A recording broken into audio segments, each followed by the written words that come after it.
of Greene County. The Catholic War Veterans, Post 1669 in Hopwood. Potter's Bar and Grill. Uniontown Detailing. Ford of Uniontown. The WVU Medicine Uniontown Hospital. Peachin's Pharmacy. M&R Transit. The Sprouse Insurance Group and Insurance Agent David Hughes. NovaCare Rehabilitation. Ted Sova and Son Body and Fender Repair. John Marietta for Fayette County Commissioner. South Union Township Supervisor Rick Vernon. Melinda Delarose for Judge. Mama Ruka's Pizza Shop. The Center's Rehab Services of Physical Therapist Jim Burns. State Farm Agent Lauren Yeoman. The Radcliffe Law Firm. Shop and Save. Uniontown Detailing. Jimmy Johns and attorneys Bobby Gordon, Shane Gannon, and Tim Witt at Watson Mundorf LLP. Now stay tuned for the Sprouse Insurance Group pregame show here on WMBS, the Triple M High School Sports Network, and Facebook Live. From Bailey Park in Uniontown, it's time for high school baseball action here on WMBS, the Triple M High School Sports Network, and Facebook Live. Tonight it's a battle for first place as the Uniontown Red Raiders and the Greater Latrobe Wildcats meet, both teams 5-1 in conference play. Brian Morozak alongside Gary Frankhauser, Billy Dice behind the camera, Nick Barczyk back inside our WVU Medicine Uniontown Hospital studios. Our pregame show being brought to you by the Sprouse Insurance Group and Insurance Agent David Hughes. They're located at 217 West Main Street in Uniontown. Phone 724-437-9812 for the Sprouse Insurance Group. And Gary, plenty on the line tonight. Both of these teams, as we said, 5-1 in conference play. Uniontown 8-4 overall. The Wildcats of Latrobe 7-5 overall. Absolutely, Brian, and it's going to be interesting to see. Excuse me.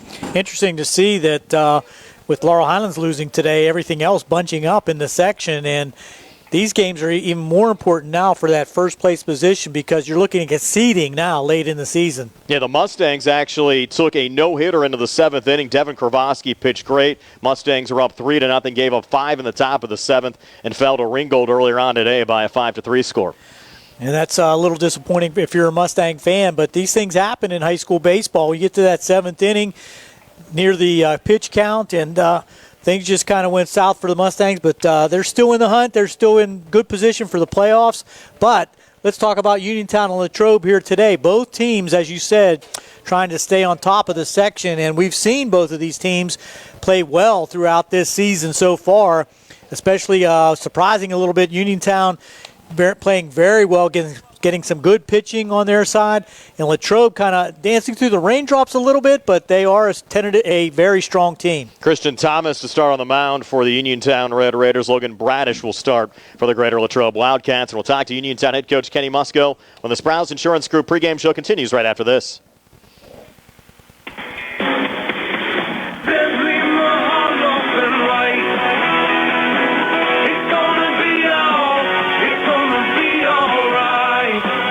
For bankruptcy is not something that anyone wants to do. Good people sometimes run into hard times, and they need help. Hi, I'm Dan White with the law offices of Zebley, Mahalev & White, and I'm here to help. If you're faced with insurmountable debt and are out of options and you need help, give our office a call today. Allow us to help you understand your rights and options under the law. Filing bankruptcy is not the end of the road, and if you're struggling with debt, it very well could be a new beginning. So stop worrying and take action. Give our office a call today at 724-439-9200 or click on zeblaw.com for more information. Zebley, Mahalev & White, local attorneys helping local people. Let us help you fix your life. Zebley, Mahalev & White. It's gonna be all right. Let's face it, sometimes local is just better. Locally grown, locally sourced, shop local, eat local. But what about local expertise? At Allstate, Russ Blejo is just that, a local. So contact Uniontown area Allstate agent Russ Blejo so Russ can help you with protection that's right for you and the things you love most. Allstate, are you in good hands? Subject to terms, conditions, and availability. Allstate Fire and Casualty Insurance Company and Affiliates, Northbrook, Illinois. Penn Residential is a human services agency providing around-the-clock services and supports for individuals with intellectual and developmental disabilities. Their residential homes are located in local communities to offer residents quality care while also encouraging autonomy. They're a fast-growing company offering rewarding employment opportunities to direct support professionals interested in making positive impacts in the lives of others. DSP positions start at $16 an hour and will receive a full benefit package after 90 days. For more information about current career opportunities, Visit PennResidentialINC.com/careers. The Silverado Roundup is going on now at C. Harper Chevy East in New Alexandria. We have extra inventory of 2022-23 Silverado 50-100 crew cabs, and they're priced to move. All this month, you can save up to $10,000 on a new Silverado with special financing and employee pricing. Plus, stop in to C. Harper Chevy East in Maple and enter to win a trip to Las Vegas. Hurry in to C. Harper Chevy East because a deal like this won't last long. The sale ends April 30th, 2023. That sounds good with Henry and Stewart Audiology. What is it, Terrence? Can I get a drum roll, please? Ladies and gentlemen, I give you the sounds of spring. As always, you have birds chirping and kids playing. But as a bonus, you will be able to hear my brother practicing drums. Okay. Well, maybe the sounds of spring are not equally pleasant, I would say. But at Henry Stewart Audiology, my dad will help you hear them all. 3 convenient locations that serve you: Uniontown, Carnegie, and Carmichael. Call 724-439-4380 today. That sounds good with Henry and Stewart Audiology. On the go? No time to stop? That's when you'll love Peach & Pharmacy's curbside pickup at Peach & Market in downtown Connellsville. Next time you have a prescription to get, let Peach & Pharmacy make it easy for you. Call ahead at 724-626-9600 or send a message. Let friendly curbside pickup keep you right where you want to be, in the driver's seat. Peach & Pharmacy, your local pharmacy. Ryan Morozek back here on the Browns Insurance Group pregame show, being joined by Uniontown head coach Kenny Musco. The Red Raiders hosting the Greater Latrobe Wildcats tonight. High school baseball here on WMBS, the Triple I High School Sports Network, and Facebook Live. And Kenny, your team certainly showing good form. Sweep of Ringgold last week. Celebrated senior night on Friday with a win over Brownsville. Now trying to keep that momentum rolling here tonight against the Greater Latrobe Wildcats. Yeah, really excited, actually. I think the kids are ready to go. We were looking at the weather this week. Tonight was going to be cold, but filling the kids out and, just getting some messages out there. They were ready to play tonight, and they said, no, let's go. And, we're all excited, and I think we got a good shot, and we're just ready to go. Do the cold temperatures change the way you approach the game at all? Not really. We just told them, wear what you need to stay warm and ready to go. They definitely need to dress. Hopefully the pitchers remember their sleeves and all that kind of stuff, typical high school kids. But they're excited. I think energy's going to be, pretty high. And I'm not sure, you guys have been around the Latrobe LH game there. I heard their dugout likes to get a little loud and chirpy a little bit. So, I'm sure there's going to be some energy tonight. And we're just excited. You have to like what you're getting out of your starting pitchers as well. Tate pitched a great game on the road at Ringgold last week, and then you had Christian come back with a solid outing at home. And those two really have been consistent throughout the course of the season. Yeah, that's what we need out of them. That's the biggest thing is just getting consistent strikes and staying on top of hitters and throwing first pitch strikes, or at least working on top for the most part throughout the lineup, and letting your defense work in times. Don't overdo it, and if we can get them to continue to stay a little bit late in the game, that helps us out. Are you going to start Christian tonight and then come back with Tate tomorrow? That's the plan. That's the plan right now. I checked with Christian's mom and dad and checked with him last night to make sure he was good on. Today will be his 5th day from throwing last week because I got pushed back or whatever. So he said he's good, and we're going to throw Christian at home. I like having Christian available in the outfield on a bigger field a little bit. The turf up there is a little bit bigger in North Park, so we'll go Christian tonight and then have him come back away. And it's funny, you throw the away games. I always ask him, does it bother you or anything like that? It doesn't seem to bother him too much. I try not to be dad too much and just let him go. Do you have any plans maybe next week to maybe pitch Christian on the road just to get him in a little bit of a different environment so he's ready for the postseason? I probably will, to be honest with you. I probably will. I've been thinking about that, actually, just to give him a little different taste. And, but I'll tell you the truth, though, it's hard to, if he throws like he did last week again to this week, it's hard to change it up there, too, because he threw so well last week against Ringgold. I think he had 12 strikeouts and pretty much dominated there. So, Yeah, but I did actually think that. So you have just to give him a different look. That's exactly right. We also might have an opportunity to get a game in during the week of May 8th because likely from your last conference game against Laurel Highlands on May 2nd, the playoffs probably not going to start until May 15th, so maybe an opportunity there as well to get Christian a little work on the road. Yeah, I'm pretty sure we have a Mount Pleasant game in there right after somewhere. I forget, May 10th maybe or somewhere around there. I forget what's on the schedule right now, but we do have one scheduled away at Mount Pleasant. Yeah, and that could work out as well for us. Yeah, absolutely. That should be a fun one tonight. Kenny, again, appreciate your time, and best of luck against the Wildcats. Hey, I appreciate you guys. Thanks again, Brian, for hanging out, man. Dress warm. That's Uniontown head coach Kenny Musko. Stay tuned. We'll set the batting lineup for Greater Latrobe and the defense for Uniontown when the Sprouse Insurance Group pregame show continues right after this.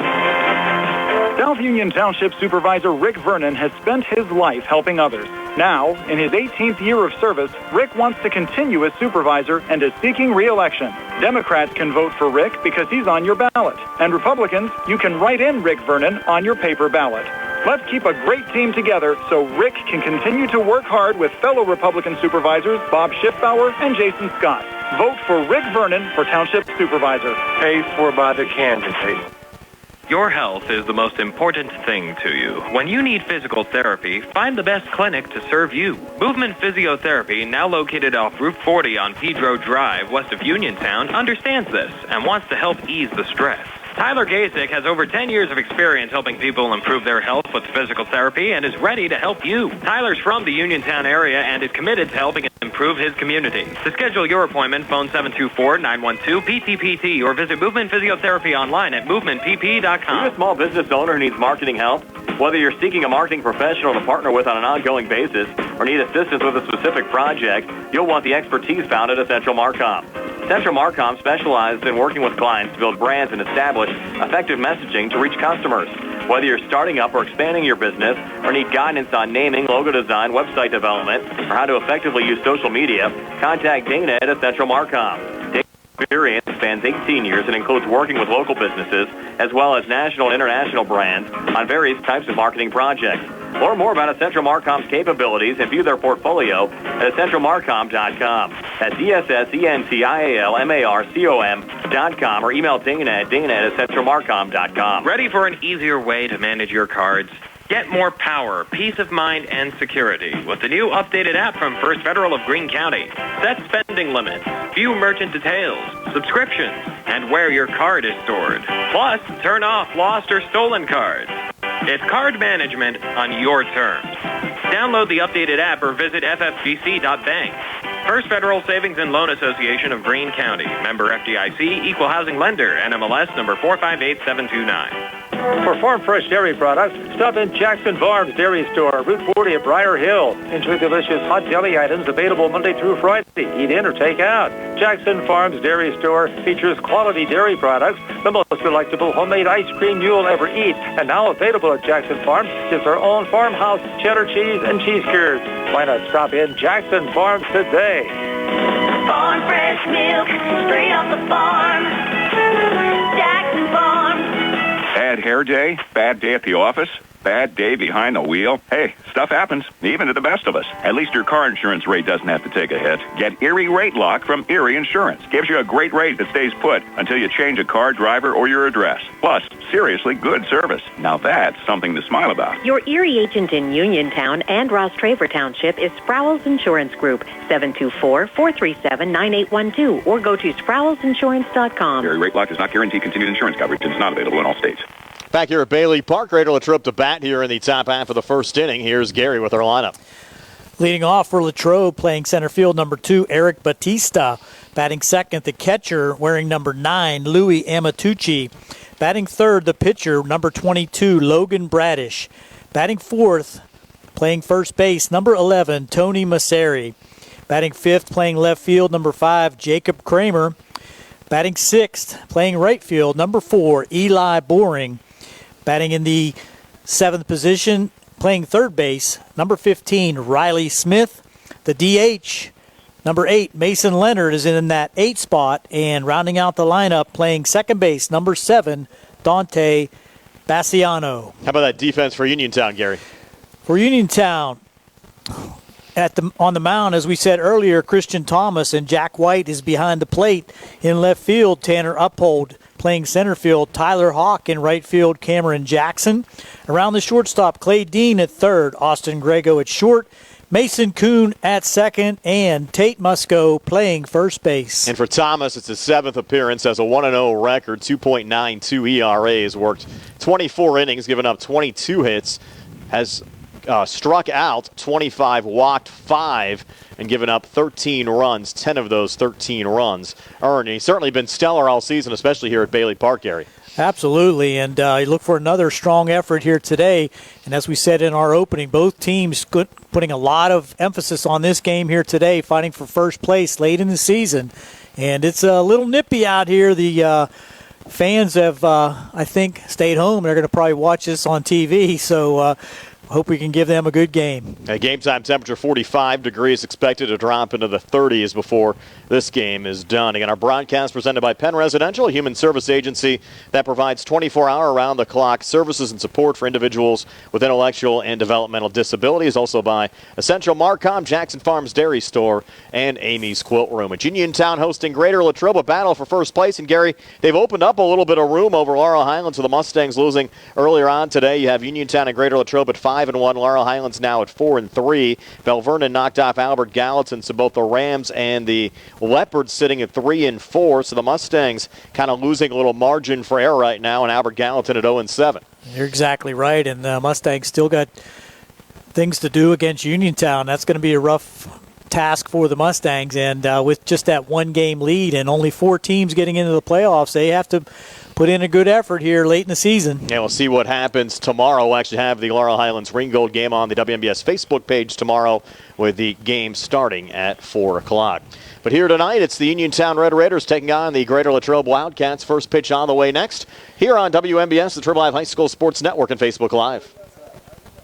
NovaCare Rehabilitation is now in Masontown. Using a personalized plan of care and one-on-one sessions, NovaCare gives you in rehabilitation. Dr. Haley Cruiser and our professional staff are certified to use industry-leading treatments, including LVST Big Therapy for Parkinson's disease, which increases mobility, improves balance, and decreases time necessary to complete tasks.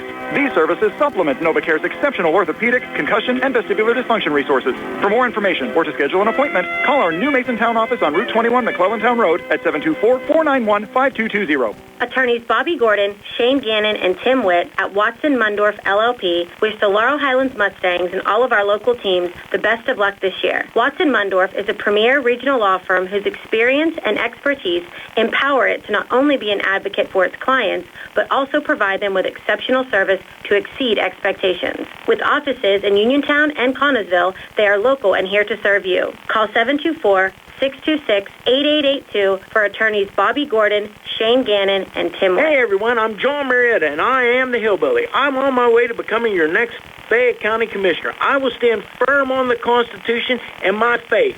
And like I always say, fear ain't in this house, and it won't be in the Commissioner's office either. Standing up for Fayette County is my #1 priority. Pennsylvania needs good leaders. Courage is contagious, so get ready to ride. The posse is forming. A vote for me is a vote for we the people. I will always be a servant. It's time for change. It's time for we the people. Vote for John Marietta for Fayette County Commissioner. God bless you all, and God bless America. Paid for by John Marietta for we the people. Penn Residential is a fast-growing human services agency serving individuals with intellectual and developmental disabilities. They are currently seeking full-time and part-time direct support professionals to provide direct care and support at our residential homes. Their DSPs partners with adults and children, and their circles of support help them achieve independence, growth, and happiness through high-quality, creative services. Candidates must possess good communication skills, have a valid state driver's license, clean driving record over the past 3 years, and have reliable transportation. At Penn Residential, DSP positions start at $16 an hour, and you'll receive full benefit package after 90 days.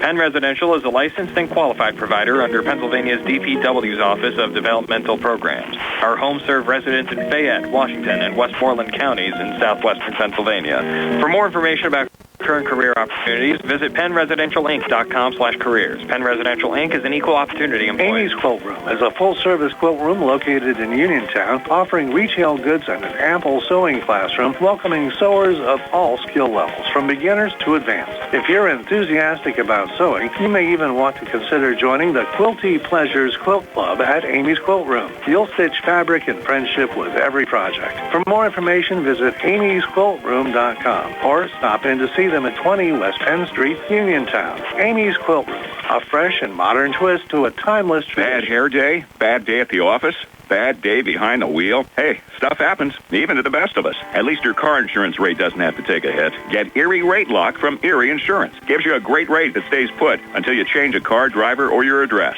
Plus, seriously good service. Now that's something to smile about. Your Erie agent in Uniontown and Rostraver Township is Sprowls Insurance Group, 724-437-9812, or go to SprowlsInsurance.com. Erie Rate Lock does not guarantee continued insurance coverage and is not available in all states. Uniontown Detailing offers an all-inclusive auto care experience. Services include full auto detailing, professional ceramic coatings, window tinting, undercoating, paintless dent repair, and more. Uniontown Detailing has moved to a new location on 255 South Mount Vernon Avenue in Uniontown. Stop by and check them out today. Best of luck this season to all local teams from Uniontown Detailing. The Silverado Roundup is going on now at C. Harper Chevy. We have extra inventory of 2022-23 Silverados 50 crew cabs, and they're priced to move. All this month, you can save up to $10,000 with special financing and employee pricing on all new Silverados. Plus, stop in to C. Harper Chevy in April and enter to win a trip to Las Vegas. Hurry in to C. Harper Chevy because a deal like this won't last long. Sale ends April 30th, 2023. We're back here at Bailey Park, just about set to go. The Uniontown Red Raiders and the Greater Latrobe Wildcats. And Gary mentioned at the top of our Sprowls Insurance Group pregame show, this Uniontown team really showing some great form. In fact, they've won 4 games in a row.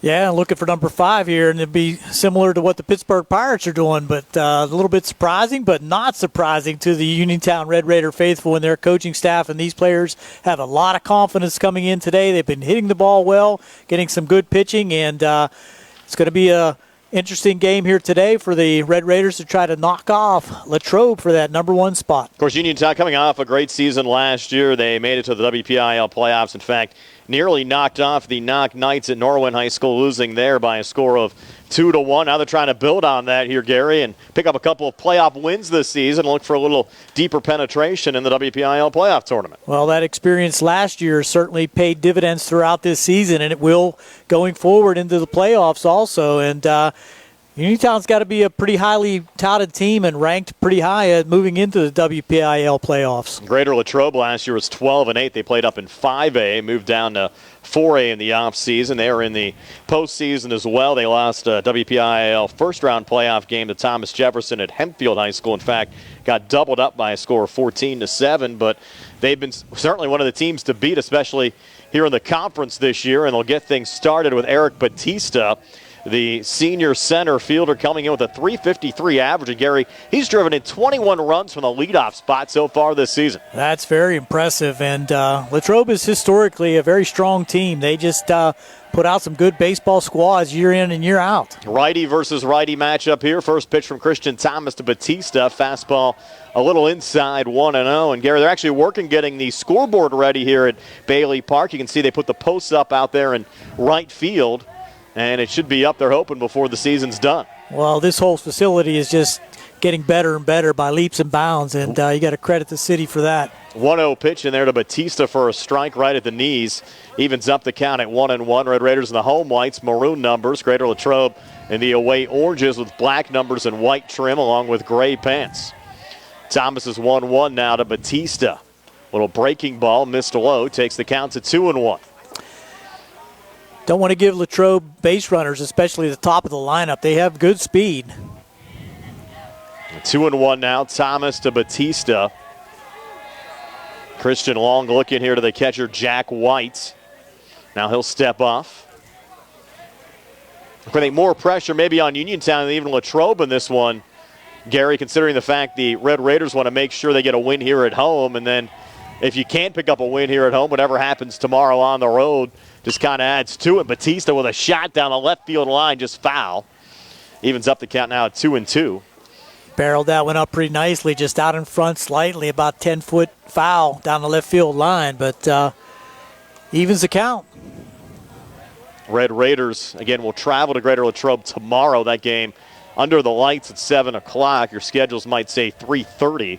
They moved the game over the weekend to a night game. It's going to be colder tomorrow than it is tonight. It might be, yes. They'll play on that artificial surface. Tate Musco will be on the mound for the Red Raiders in that one tomorrow. Our game here on WMBS tomorrow afternoon. We'll have Laurel Highlands at Ringgold. That game will start at 4 o'clock. Now the 2-2 here to Batista. Again, well hit to left center field.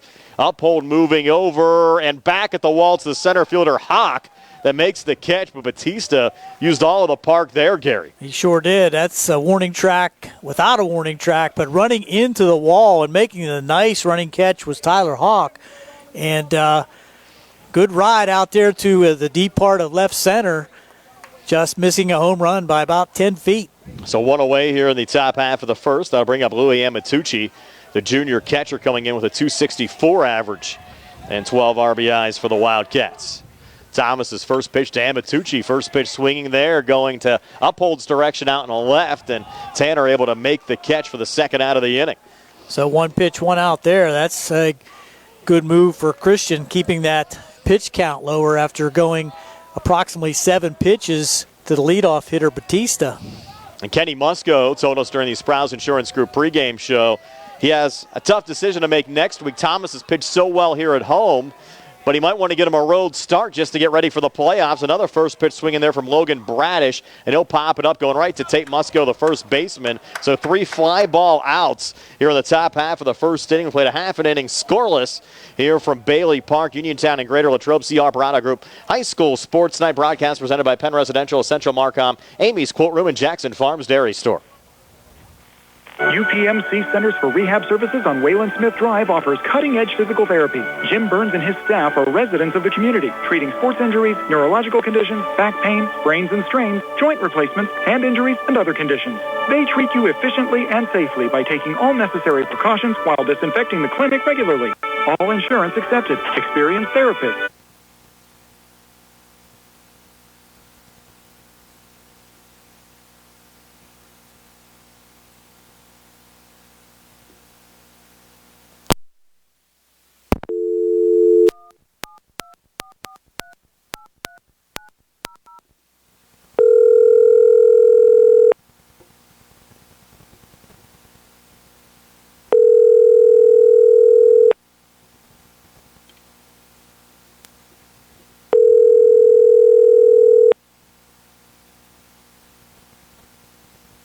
You have reached 590 Radio W. Our regular.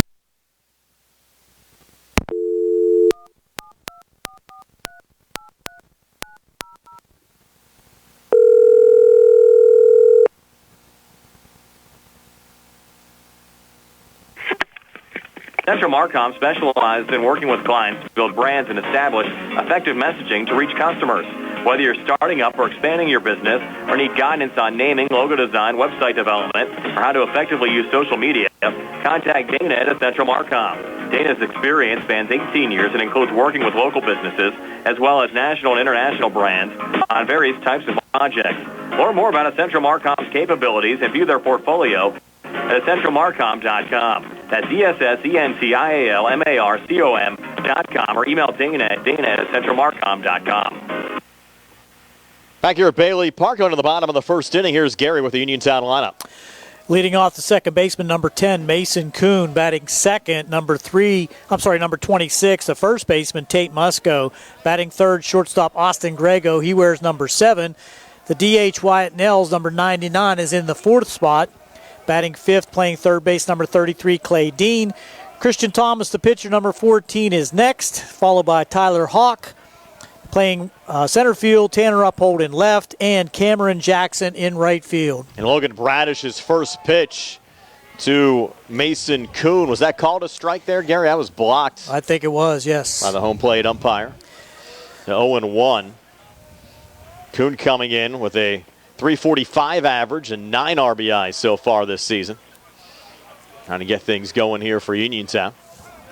We saw Bradish, Gary, on the mound against Laurel Highlands earlier on this year as well. Right, a very close contest with the Mustangs, and had to come out late in the game, but did pitch a strong game against the Mustangs. Fouling back that time was Kuhn, so 1 ball, 2 strikes is the count. It'll be Kuhn, Musco, and Grego for Uniontown here in this top half of the first inning. And on a chilly night at Bailey Park, nice to have you along with us for high school baseball action here on WMBS, the Triple Live High School Sports Network and Facebook Live. Now Bradish has 1-2 here to Mason Kuhn. Called strike 3. It was right at the knees, Gary, but Bradish got the call, and that's our first out here in the bottom of the first inning. You don't see that too often. Mason Kuhn, usually a very good two-strike hitter, I should say. And looking at strike 3 there, he didn't agree. Now Tate Musco coming to the plate, the junior first baseman, batting .325 with 10 RBIs. Lefty Musco against the righty Bradish, who wind and fire the first pitch. It's high for ball 1. Bradish on the mound, pitching to Louis Amatucci. In the outfield, Jacob Kramer, Eric Batista, and Eli Boring left to right. We'll set the infield here after the next pitch. Now Bradish is 1-0 here to Musco, fouled off. Evens up the count at 1-1. At third base, Riley Smith. Shortstop, Cooper Bassiano. Second base, Dante Bassiano. And at first base, Tony Masseri. Now Musco back in there. Bradish will wind and fire the next pitch on the way again. Fouled off by Musco. He's trying to protect the plate now with 2 strikes on him.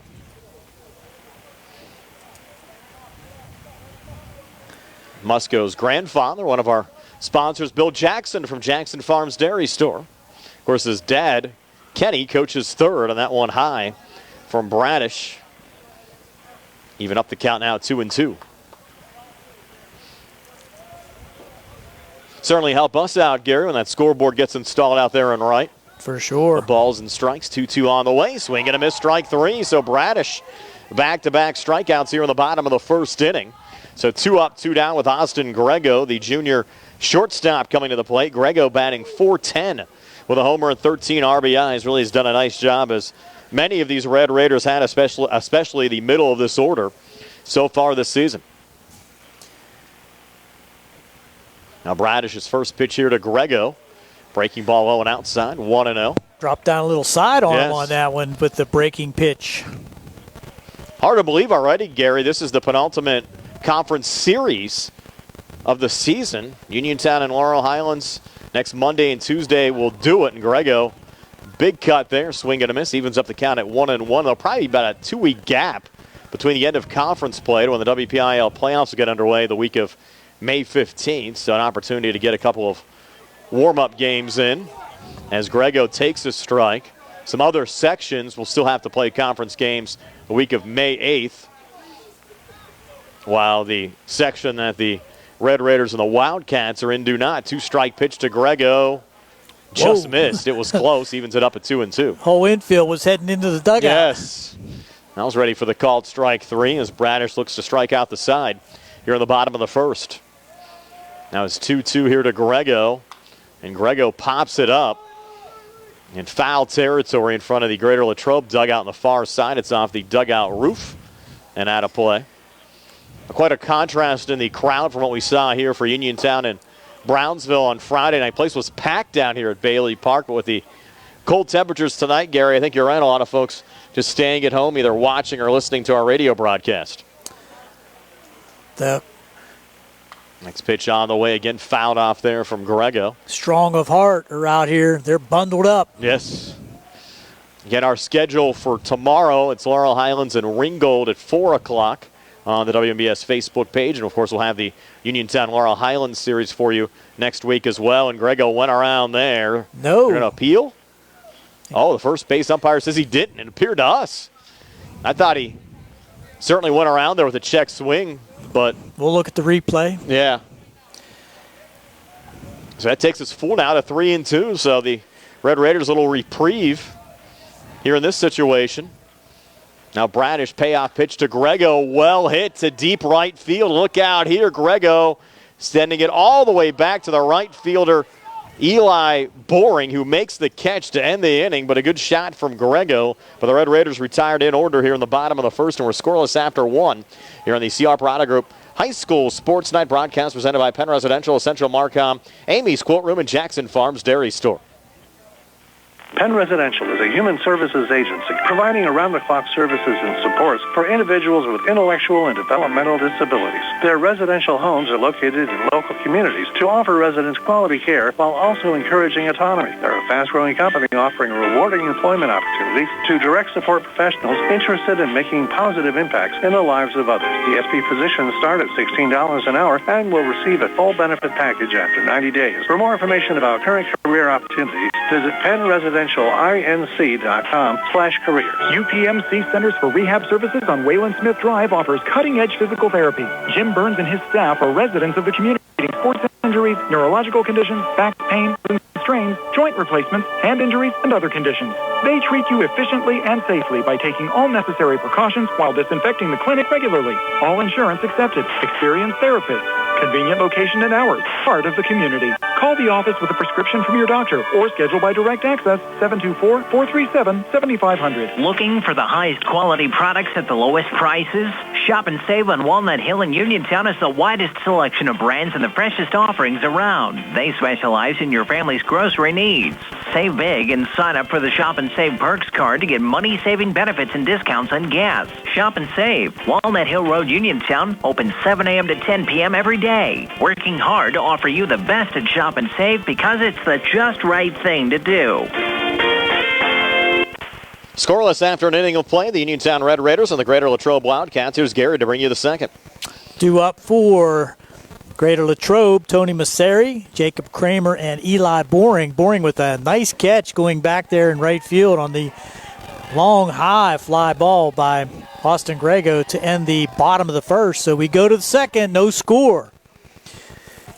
Christian deals the first one low and outside in the dirt for ball 1. Saw a couple of good shots, Gary, in that first inning. Batista on the Greater Latrobe side sent it all the way back to the left center field wall where Tyler Hawk made the catch. And you mentioned Grego's shot that was caught there by Boring in right. And Christian Thomas getting the last 2 outs in the first inning by 1 pitch. So he only had 8 pitches in the first inning. 2 balls now to Tony Masseri. Masseri coming in with a .312 average and 12 RBI, senior first baseman for the Greater Latrobe Wildcats. Wind up and the pitch. There's swing and a miss, foul back actually for strike 1. So 2 balls and a strike. The leadoff hitter here in the top half of the second inning, Tony Masseri for the Latrobe, or Latrobe as you may prefer, Wildcats. 2-1 offering from Christian Thomas. Strike on the inside corner called. Still about 45 minutes of daylight left. They don't have the lights on yet. Maybe they are warming up a little bit out there. Taking full effect here just after 8 o'clock tonight. 2-2 pitch. Breaking pitch way outside and in the dirt. Runs the count full. Haven't had a base runner yet on either side. So 8 pitches I had for Thomas in the first inning, and on the other side, Bradish, I had 17 pitches. Full count. Ripped up the middle for a clean base hit just off the tip of the glove of the shortstop, Austin Grego, as he went to his left. Thought he had a chance for it there for a second, but it goes into center field for our first base runner, and a strong single by Tony Masseri. And Grego came close to pulling that one down, Gary, as he moved off to his left, just went over his glove, and now the Wildcats in business. Nobody out here in a scoreless game, top half of the second. Raiders will come up at third base and at double play depth at second and short to Jacob Kramer. Little check of the runner and back safely there is Masseri. Your maiden voyage here, Gary, in the new Uniontown press box here at Bailey Park. Where's the heat? Don't have any electricity up here yet. I think we're getting it soon. There's the pitch. Strike 1. Good fastball that time by Thomas. I have to thank, again, Uniontown Baseball and the city for getting this ready. Oh, We had that storm in early March, actually blew the roof off of this press box, and we thought, no way we're going to have cover for any of our game broadcasts. Throw over and almost. Yeah, wow. Quick snap throw that time by Thomas. But we thought, no way we'd have cover for any of our game broadcasts here at Bailey this season, but they surprised us a couple of weeks ago, and again, I have to thank everybody for getting the press box ready for us this season.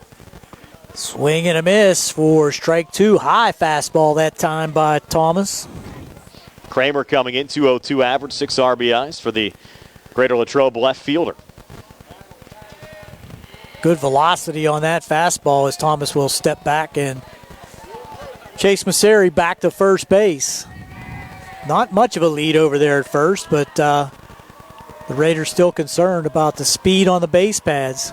Thomas, pretty effective pickoff move as well. The 0-2 pitch high. 1 ball, 2 strikes now. Try to unofficially keep track of the pitch count. 1-2.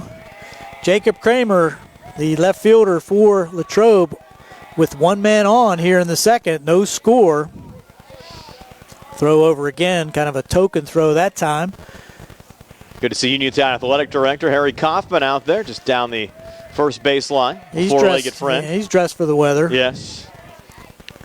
There's a ground ball to short in the hole and gets by for another base hit as Grego was playing slightly up the middle, and that took a high chop off the hard dirt surface here at Bailey Park in the left field. So back-to-back singles for the Wildcats here in the top of the second. 2 men on and nobody out. It's 2 well-positioned hits there from Masseri and Kramer. Now Eli Boring, the sophomore right fielder, batting .353 with 9 RBIs coming to the plate. Another lefty against the righty Christian Thomas, and the Wildcats trying to put something together here in the top half of the second inning. Batting from the left side. Might see bunt here, but no bunt attempt as the fastball comes in high and outside. Have to say hello to our colleague Jerry Dupay. He's actually watching our broadcast. Got the indication here, Gary, and hope he's doing well. Now, he's been going through a couple of health issues. We hope to have Jerry back at the ballpark here soon. Absolutely. We miss him very much and wishing him get well soon. 1-0 pitch in the dirt, but swung at. A little chase that time by Boring.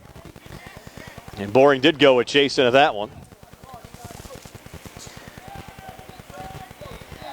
So 1-1.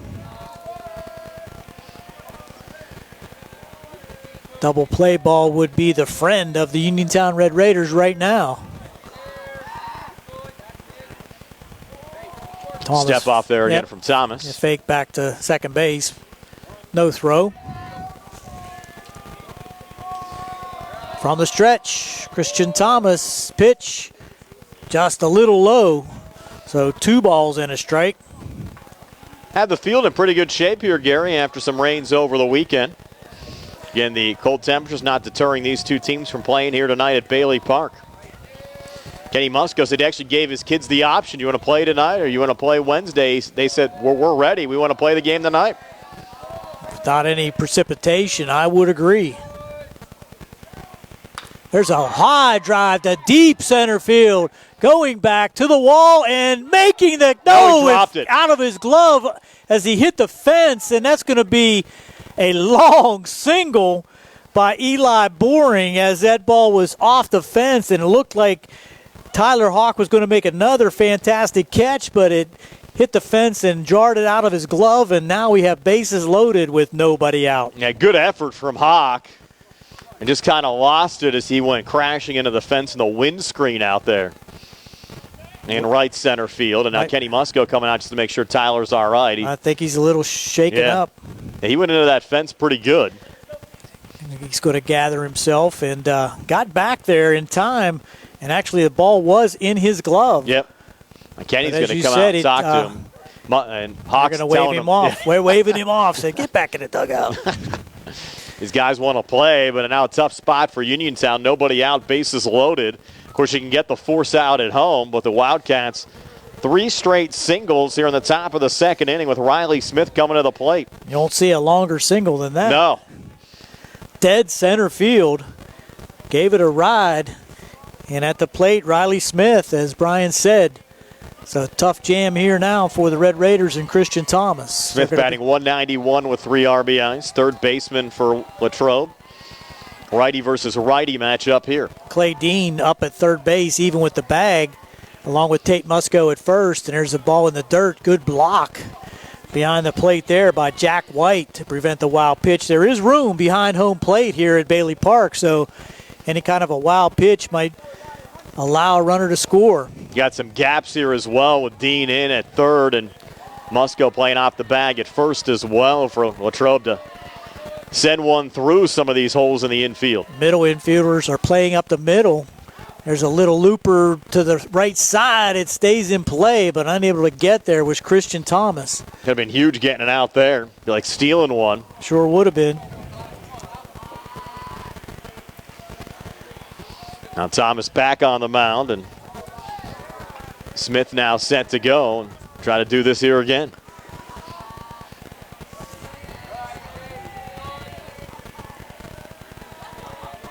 Thomas gets the signal. Set in the stretch. Very deliberate. Now to the plate, just outside. You notice Latrobe has the helmet stickers, Gary, on the batting helmets like football? Yeah, that's pretty unique for baseball, but it's kind of a cool thing. See it on Maseri's cap. Probably you get a hit, you get a sticker. Good defensive play, probably get one too. Each player must have their own helmet. Looks like it because they have the numbers on the helmets as well. Yeah. Swing and a miss for strike 2. 2-2 now the count. I don't think it's like it was, Gary, maybe back when we were playing ball. You know, you maybe had 3 or 4 helmets on the team and everybody would share a helmet. Had to sometimes switch with a base runner. Yeah. If one left was too big or too small. Yeah, you basically had 3 or 4 sizes, whatever one fit. Absolutely. 2-2 pitch. Thomas looking for the first out of the inning. There's a shot down third and knocked down, but trickles to the left field line. Unable to make the grab there off his glove was Clay Dean, and we're going to rule that a single and an RBI. And that gives Latrobe the lead 1-0, and 4 straight singles now for Latrobe. And bases are still loaded with nobody out, and that's going to bring up the designated hitter, Mason Leonard. 4th RBI of the season for Smith. Maseri scoring the run, and still nobody out. They're singling him to death. There's a fastball foul off the plate for strike 1. So Leonard with an opportunity here with the bases loaded, and Raiders need to find a way to put a lid on this inning. Still nobody out.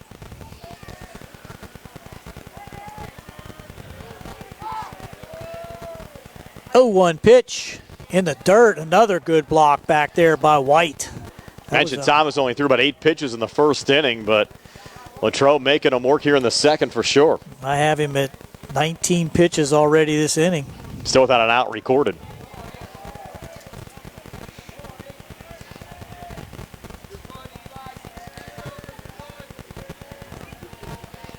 Thomas has that clean look over at third from the stretch position. There's a pitch, fouled off to the right side. So now ahead in the count to Mason Leonard. Thomas would love a strikeout or a double play ball at this point. Harry's out there looking for a souvenir. Hey, it's in his budget. He better go get that ball. Yeah. That Jeremy Brain down there with him? I think so. Here's a pitch in the dirt. 2-2. He's pointing out the kids where the ball's at. He wouldn't go up there and get it. No. Save a couple bucks off the bottom line. They got it. What do baseballs go for these days? Haven't bought one for a while. No. Thomas to Leonard.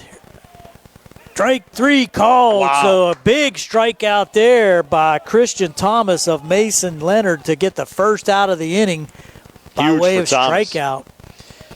And once again, the bases will remain loaded, and it's going to bring up the 9th man in the order, second baseman number 7, Dante Bassiano. He's batting .351 with 3 RBIs, 6th Wildcat to bat here in this top of the second. Thomas trying to limit the damage. Now they go for the squeeze play and foul back on the bunt. So everyone was moving. The squeeze was on, but the bunt was fouled back. No damage. How about that oven mitt that you see on Kramer's hand? Yeah, the left hand. We're in the oven mitt. I think we saw that at Laurel Highlands, too, earlier this year. A lot of professional baseball players using those now. It's become a stylish thing, I think. Yeah, new trend, I guess. Yeah. Get a hot pie out of the oven after you score. 1 strike now to Bassiano, Dante Bassiano.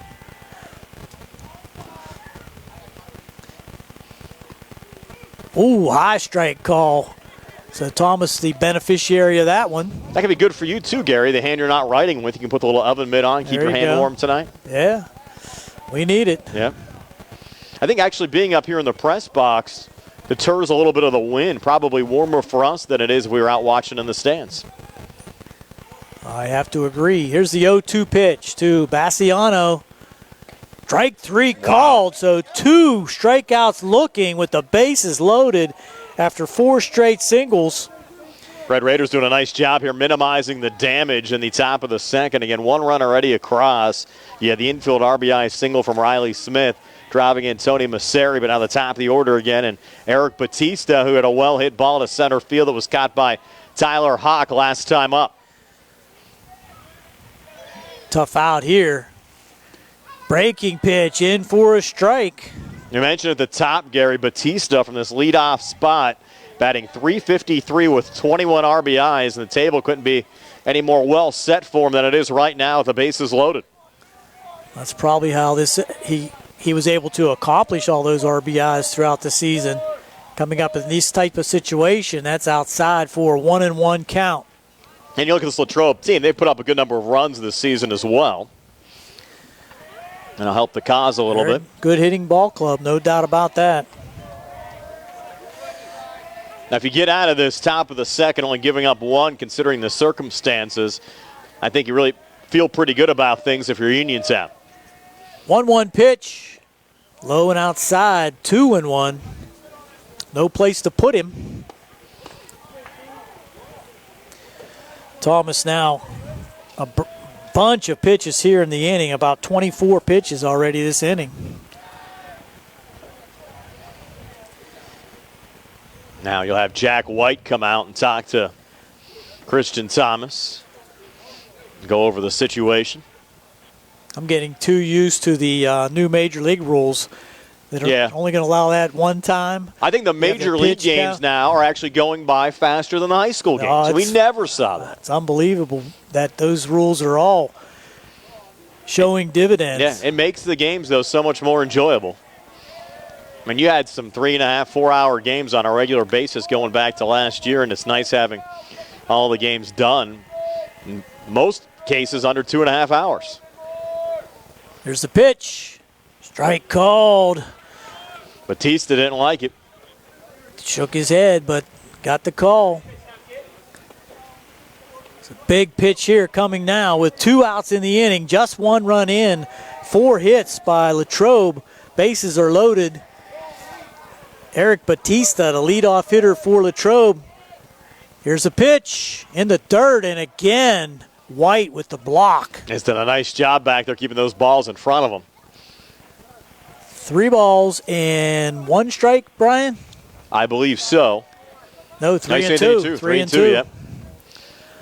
You asked, the home plate umpire gives you the answer. There you go. Can wind them up here if you're Latrobe with 2 outs in the inning. Might want to sneak behind first base over there if you're Musco and get a pick off. But here's the pitch. And a looper foul.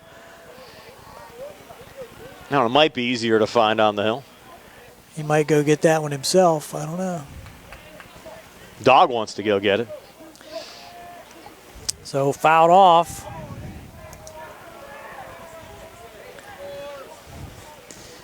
Three-two pitch coming again from Christian Thomas to Eric Batista here in the top of the second. One run in, bases are loaded. Here's the pitch, high and inside, almost got him. So that's going to walk in a run. RBI for Batista. Not close on that pitch, high and inside. So that scores the second run in the form of Jacob Kramer. And that's going to bring up Louis Amatucci, who flew out to left in the first inning. 22nd RBI this season for Batista, coming via the bases-loaded walk. As Gary said, Amatucci flew out to Tanner Uphold in left field, first time up. Swing and foul back, so getting ahead in the count now, Christian, and it's a little difficult working in this weather too. Yeah. So this many pitches in an inning is not going to be beneficial to the Red Raider pitching staff. Amatucci came in 264, averaged 12 RBIs. Red Raiders now down 2 at 2-0. Eighth batter to the plate for Latrobe. Here's the 0-1. Ground ball to third. Bobbled by third baseman Dean. He can't get anyone. Doesn't come up with it clean.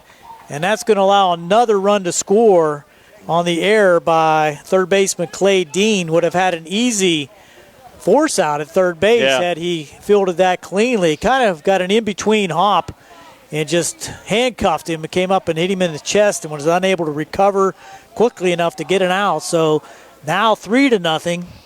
Cold temperatures sometimes make those balls a little bit tougher to handle as well. You're right, and that's going to bring up Logan Bradish, the ninth batter to the plate, and he fouls that back for an 0-1 count. It hasn't been a good day for Fayette County teams so far today. Bell Vernon knocked off Albert Gallatin. Laurel Highlands took a no-hitter into the seventh inning from Devin Kravoski, gave up 5, lost to Ringgold 5-3, and now the Red Raiders down 3-0 here, but still a lot of game left. We're just in the top of the second inning. 0-1 pitch. Strike 2 on the outside corner, breaking pitch. With the bases still loaded, they're going station to station for Latrobe, but they do have 3 in. And you look at Thomas, too. He's gotten a lot of ground balls here in this second inning. Yeah. Just well-positioned balls on the Latrobe side. Couple of strikeouts looking. 0-2 pitch. Swing and miss. Strike 3. So Latrobe brings 9 players to the plate and go up 3-0 on the C. Harper Sports Night on WMBS and the Trib Live High School Sports Network, brought to you by Penn Residential Inc., Essential Marcom, Jackson Farms Dairy, and Amy's Quilt Room. We'll be back. Did you know that you have a choice for your physical therapy provider? NovaCare Rehabilitation offers same-day appointments, and oftentimes you don't need a prescription from your doctor to see us. We will make sure that you are treated as an individual and will work directly one-on-one with you to help achieve your goals. You have tried the rest. Now try the best. NovaCare. Delaware Avenue in Uniontown. Phone 724-437-0556 to schedule your appointment today. Amy's Quilt Room is a full-service quilt room located in Uniontown, offering retail goods and an ample sewing classroom, welcoming sewers of all skill levels, from beginners to advanced. If you're enthusiastic about sewing, you may even want to consider joining the Quilty Pleasures Quilt Club at Amy's Quilt Room. You'll stitch fabric in friendship with every project. For more information, visit amysquiltroom.com or stop in to see them at 20 West Penn Street, Uniontown. Amy's Quilt Room, a fresh and modern twist to a timeless tradition. I'm attorney Bill Martin, partner at Radcliffe Law. I have experience in workplace accident cases for nearly 15 years. If you've been hurt at work and are trying to navigate a workers' compensation claim, are you being treated unfairly by your employer? When you're hurt at work, your employer's main goal is to get you back to work, but you may not be physically ready to do that. If you find yourself in a similar situation, call us at Radcliffe Law, 724-439-3939. We'll meet with you at no cost. Radcliffe Law, making the law. We're back here at Bailey Park with the Red Raiders coming to bat here in the bottom of the second, now trailing 3-0. Long inning, the top half of the second for Latrobe as they brought 9 men to the plate. Really, if you look at it, 3 runs doesn't look too bad, Brian, with No, that. considering the way that inning went. You still got 3 strikeouts out of Christian Thomas. For the Red Raiders, Wyatt Nels comes to the plate. The designated hitter looks at ball 1, high and outside. Nails came in with a .425 average, 2 homers and 17 RBIs. Designated hitter for Uniontown today. See if they can answer. There's a rip up the middle by Nels. And that's a shot right back up the middle. So start things off much the same as Latrobe did with a single here in the second. Brings up Clay Dean. I'm sorry. Try to redeem himself a little bit after that error that allowed a run to score in the top of the second. Senior third baseman batting .333 with a homer and 10 RBIs. Getting a little cooler here at Bailey Park. Went for the winter jacket in between innings. Have to check the temperature here, see where we're at. Dean will get back into the batter's box.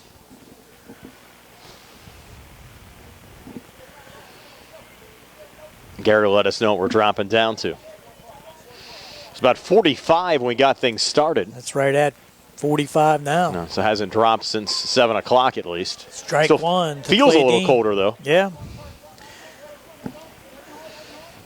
Maybe your weather station's not here at Bailey Park. Probably right. 0-1 pitch. Bradish to Dean, outside and low, 1-1. On at first with the leadoff single, Wyatt Nels here in the bottom half of the second inning. Latrobe on top, 3-0.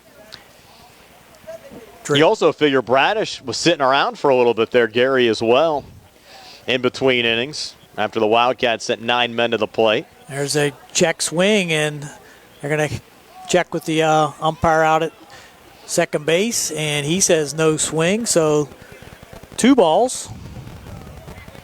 It's not Mike Smith, the base umpire, I think that is. Looks a little bit like him.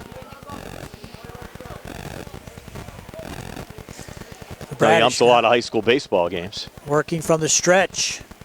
There's a strike on the outside corner. 2 balls and a strike. Clay Dean trying to keep things going here in the bottom of the second. Leadoff single by Wyatt Nels.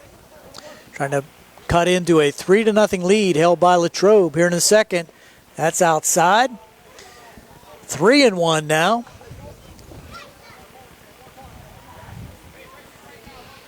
Working quickly now. Bradish wants to get back on that hill. Get the signal.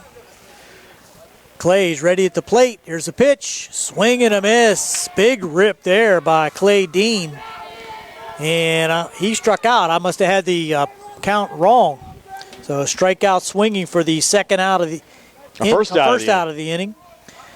Brings up Christian Thomas. Thomas, .229 average, 6 RBIs, but he's been hitting better over the last couple of weeks. That was in the dirt and back to the backstop, and Nels will truck on down to second base. Big man. Yes. Gets into second. So in scoring position.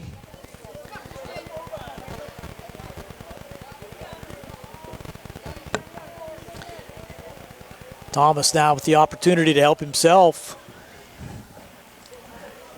Trying to keep Nels close out there. There's high and inside, almost above the reach of the catcher Amatucci for Latrobe. Had to kind of go up and get it. Nails down at third. That one gets by. 2-0. That one's down the middle for strike one. 2 balls and 1 strike. 1 out in the inning. Bradish with the sign. Jockeying back there at second. There's a high pop-up to the right side. Could be out of play, but no, it's in play, but foul ball, unable to get to it. And the right fielder, I think, has his foot underneath the fence there, Brian. That's Eli Boring. He's trapped. Some of the people over there on the sidelines trying to help him out, but he is, let's see if he can, he's going to get up, but I'm not sure if he's going to be injured or not. Came in sliding, down the right field line, just about 50 feet behind first base, slid in, tried to make the catch, and his foot went under the fence. I've seen a couple of fence situations with Tyler Hawk out there in center on the Uniontown side earlier, running into it, making a diving attempt. Boring's trying to shake it off right now. Yeah, it's possible to get a gash or a cut from that cyclone fence. There's a little space there that sits underneath the fence. I think that's where his foot kind of got caught there, and he actually had 3 Wildcats right around the ball. Yeah, converging right around that fly ball, and ended up having Boring sliding, trying to make the catch, so he's okay. Ball kind of sliced back into play. Looked like it was going to be out of play, but did come inside the fence. Nobody could make the catch, but that runs a count to 2-2 now on Christian Thomas with 1 out, and Nels on at second. Singled to lead the inning off, went to second on a wild pitch. But now Thomas trying to take advantage of that foul ball that was not caught. 2-2 pitch. There's a high fly ball to right field. Going back is Boring. Tagging up is Nels, and he's going to try to make it to third. Here he comes in, and he's going to come in standing. So a fly ball to right field by Christian Thomas, and tagging up from second, making it to third, was Wyatt Nels. Big guy showing some speed down there, Gary. I'm impressed. He can motor. They said, whoa, Nelly. Came in standing up, and that's going to bring up Tyler Hawk, center fielder. Keeping that uniform white. He's had some activity out there in center field already here in the first 2 innings. Let's see if he can bring Nels in. Swing and a miss. Hawk batting .241 with 9 RBIs, as Gary mentioned, playing center field today. Red Raiders senior. 0-1 pitch. On the way. Low and outside, 1-1. You'd like to see the Red Raiders at least plate 1 here in the inning. Get a little bit back after giving up 3 in the top half of the third. 1-1 pitch. Ground ball to short. Up with it, and a strong throw over to first. Cooper Bassiano to Tony Masseri for the out. The Red Raiders strand Nels at third, and we're going to go to the top of the third with the Latrobe Wildcats on top, 3-0 here on the C. Harper Sports Night on WMBS and Trib Live High School Sports Network, brought to you by Penn Residential Inc., Essential Marcom, Jackson Farms Dairy Store, and Amy's Quilt Room. Good times and good food. It's all at Potter's Bar and Grill on Morgantown Street in Uniontown, family owned and operated. Potter's has been a staple in the Uniontown community since 1950. So get out of the house and make your next night out at Potter's Bar and Grill on Morgantown Street in Uniontown. Call them up at 724-438-9835. That's 724-438-9835. Or visit Potter's on Facebook. We'll see you at Potter's. The Silverado Roundup is going on now at C. Harper Chevy East in New Alexandria. We have extra inventory of 2022-23 Silverados 1500 crew cabs, and they're priced to move. All this month, you can save up to $10,000 on a new Silverado with special financing and employee pricing. Plus, stop in to C. Harper Chevy East in Maple and enter to win a trip to Las Vegas. Hurry in to C. Harper Chevy East because a deal like this won't last long. The sale ends April 30th, 2023. NovaCare Rehabilitation is now in Masontown. Using a personalized plan of care and one-on-one sessions, NovaCare gives you an advantage in rehabilitation. Dr. Haley Cruiser and our professional staff are certified to use industry-leading treatments, including LVST Big Therapy for Parkinson's disease, which increases mobility, improves balance, and decreases time necessary to complete tasks. These services supplement NovaCare's exceptional orthopedic, concussion, and vestibular dysfunction resources. For more information or to schedule an appointment, call our new Masontown office on Route 21 McClellantown Road at 724-491-5220. Tony Massari, Jacob Kramer, and Eli Boring due up for the Greater Latrobe Wildcats, who batted around in the top half of the second inning. They lead Uniontown 3-0. It's the exact same start to the second as they'll have here in the third, with Massari coming to the plate. Senior batting .312 with 12 RBIs and single to get that second inning started. First pitch from Christian Thomas, a little one-hopper that was blocked there by Jack White. And it was a ringing single right up the middle. Yes, it was. That we thought Austin Grego got a little piece of his glove on it, but that started things off, and it went for a while. Yes. 1-0 now from Christian Thomas as he winds and fires another low pitch. Takes us to 2-0. And Uniontown entered this game on a 4-game winning streak. Greater Latrobe lost a non-conference game last time out to the Gateway Gators 8-2, but also swept their last conference series over Albert Gallatin last week. 2-0 pitch now. Again high from Christian Thomas, 3-0 now to Tony Masseri. Only Uniontown conference loss so far this season. They split their series with Bell Vernon, losing 4-2 on the road to the Leopards after downing them 11-1 here at Bailey Park. Now the 3-0 pitch to Masseri, time called. Wildcats split with Ringgold. They lost the opener in that series 3-2, came back with a 6-0 win. That series played on April 11th and 12th. And the Rams riding high after a 5-3 come from behind win over Laurel Highlands earlier on today. Ringgold been a wild card throughout the season. Yes. Winning some games you wouldn't think they would, and losing some you think they might win, with a walk now to lead things off to Masseri. That's a 4-pitch walk issued there from Christian Thomas.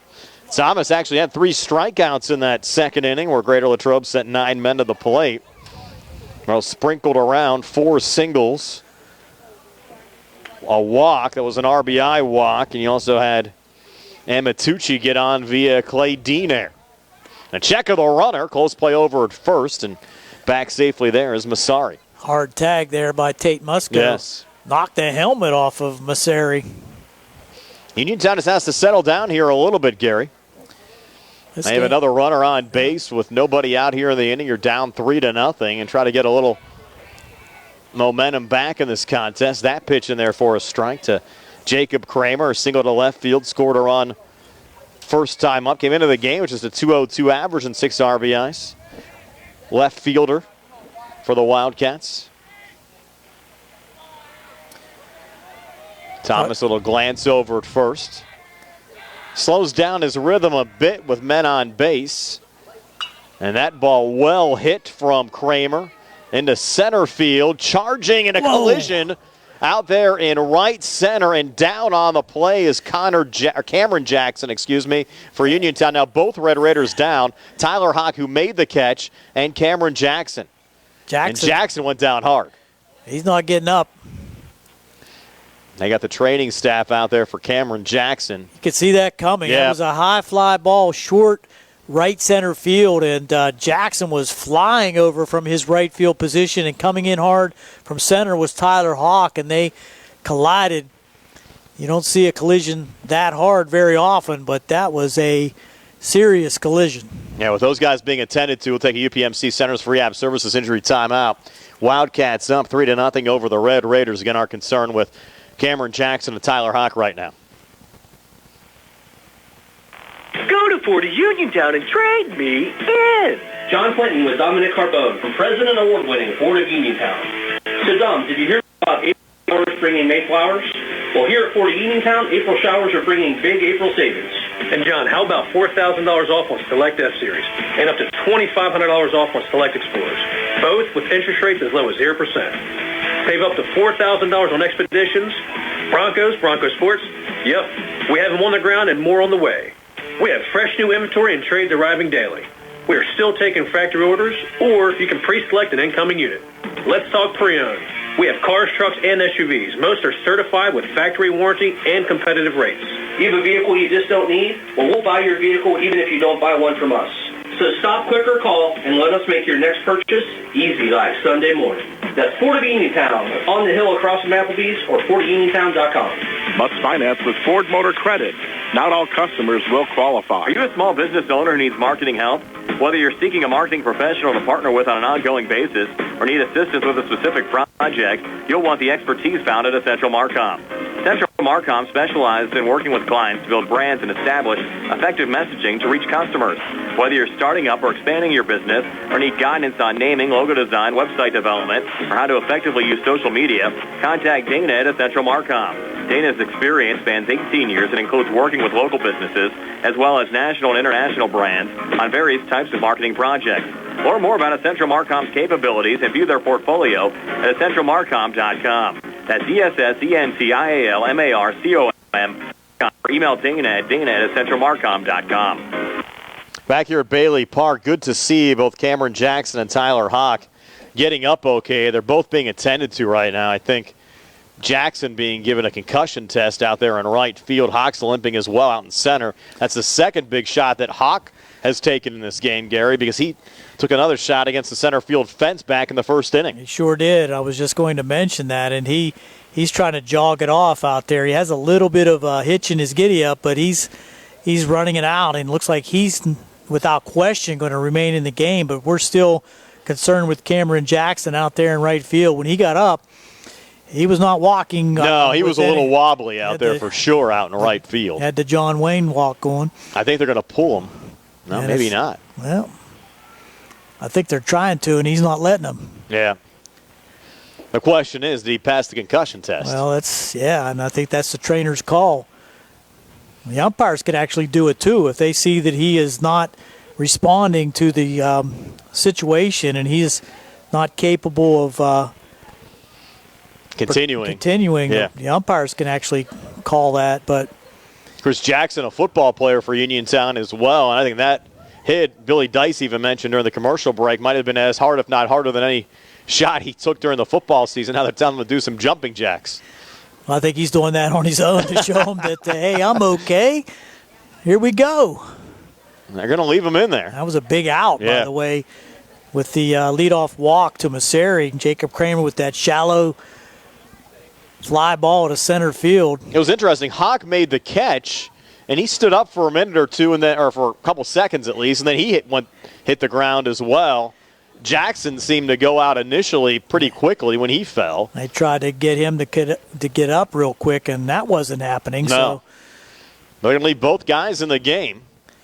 And Jim Burns was out there kind of looking through the situation too. He's got some expertise. From UPMC, Centers for Rehab Services. Now you have Thomas taking a couple of warm-up throws again. Jackson still out there kind of shaking things off, moving his neck around a bit out there and right. They're letting Thomas try to get loose again. So now the situation is one out. For the top of the third inning, Greater Latrobe leading Uniontown 3-0. And now you'll have Eli Boring coming to the plate after Jacob Kramer got recorded with the fly ball out to center. And you have Tony Masseri still at first. Now Eli Boring batting from the left side, and Thomas's first pitch here to Boring. Fastball outside takes us to 1-0. Boring, sophomore right fielder, came into the game with a .353 average and 9 RBIs. Singled and scored a run back in the second inning. He was the third run scoring for Latrobe back in the second inning. Thomas checking Masseri again, and he's back safely. That cold weather situation is not really ideal for Christian Thomas either. No. Sitting around and now having to get back out there and regain his composure on the mound. Looks sharp in the first, but again a busy second. 1-0 pitch here, breaking ball in for a strike. Now 1-1's Eli Boring. Lights starting to take their full effect out here at Bailey Park, but great to have baseball back under the lights in downtown Uniontown. Just wish it was a little warmer. Yes. Thomas now at the 1-1 here to Boring. Pitch on the way, called strike after that nice fastball. Takes us to 1-2. And Thomas so far today, 3 strikeouts all in the second inning. Good velocity on that fastball. Now the 1-2, Thomas to Boring, looking for the second out here in the top of the third. Thomas Long looking at Jack White, glance over at first. Might see Masseri take off in this situation. Gonna stay on the bag for now. 1-2 fouled off. Count remains 1-2. Brian Rozak along with Gary Frankhauser, Billy Dice behind the camera, and our Facebook Live video feed. Nick Barczyk, have to credit him as well, working a long day back inside our WVU Medicine Uniontown Hospital studios, doing a fine job as always. C. Harper Auto Group High School Sports Night. You're on a cold Monday night. And Nick another throw over to first. Earning back that safely overtime again. back in the stadium. He is tonight. Back in the studio, I should say. Always does a fine job. Been a little shorthanded over the last couple of weeks. We mentioned get well wishes, another 1-2. Swing and a miss, got away from White. He'll have to make the, well, you're the runner on first anyway, so the runner automatic, or the batter, Boring, automatically out. So the fourth strikeout, and good comeback after that delay by Christian Thomas to get the strikeout in the second out of the inning, and that's going to bring up Riley Smith, who singled in the first run. Yes, he did. Off the defense, and that's the one that Hawk ran into the fence, I believe. No, Riley Smith had the infield single. You're right. It was the RBI. It was the one before. It was Boring who hit that ball to center field. First pitch here to Smith. Low, good block there from Jack. Well, I was going to mention, Gary, along with our get well wishes out to Jerry Dupay. Also have to send them out to our own Bill Madden as well. Bill recovering from some surgery about 2 weeks ago. Hopes to rejoin us again next week. Always anchors down the midday, and that's why Nick putting in some extra hours today. Worked all afternoon and still manning the board tonight for high school baseball action. Next pitch on the way, called strike there to Riley Smith as Thomas trying to get out of this top half of the third inning unscathed. Smith back into the batter's box.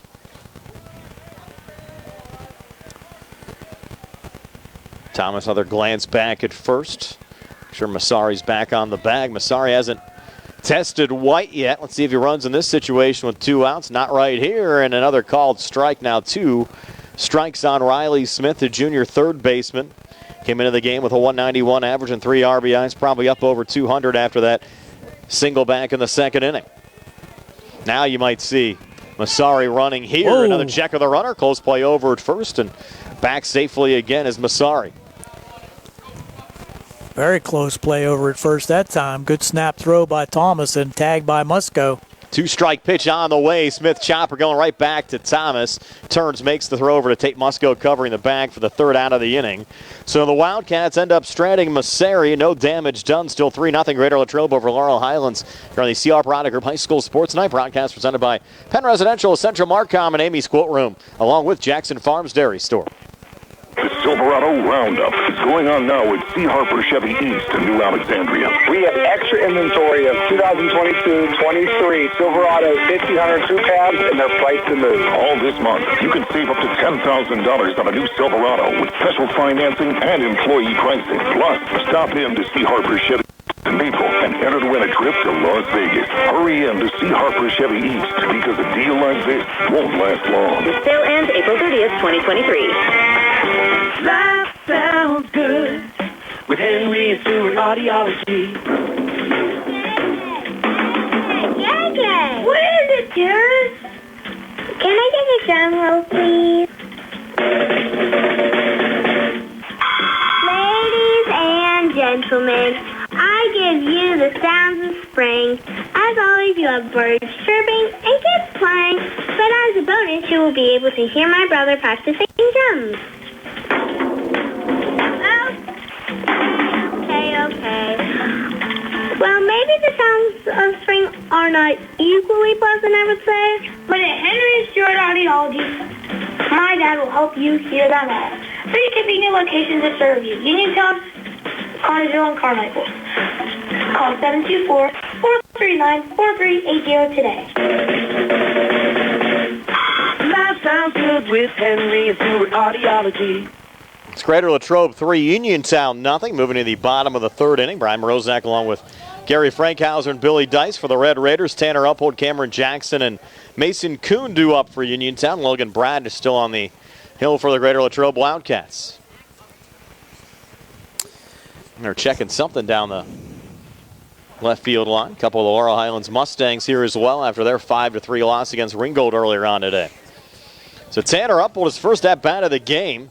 Hitters 8, 9, and 1. Uphold, Jackson, and then Mason Kuhn with the top of the order. Red Raiders looking to get a couple of runs back here, Gary. Just one base runner so far, and inside and high, almost clipping Tanner on that first pitch for ball one. Tanner, senior left fielder, came into the game with a .250 average. Bradish is 1-0 to Uphold, swing and a miss. Big cut there, evens up the count at 1-1. Bradish has worked pretty quickly tonight and has been effective. Now the 1-1 to Uniontown's Tanner Uphold. And therefore a strike takes us to 1-2. Now Tanner will have to protect the plate. Looks like the crowd actually got larger as the evening moved along here tonight. 1-2 on the way. Uphold, a little screamer on the right side going foul. Good thing there's only, I think, 5 people in the stands on the right side. Went right over their head. Yes. Another 1-2 now. Bradish to Uphold. On the way and just outside, evens up the count now at 2-2.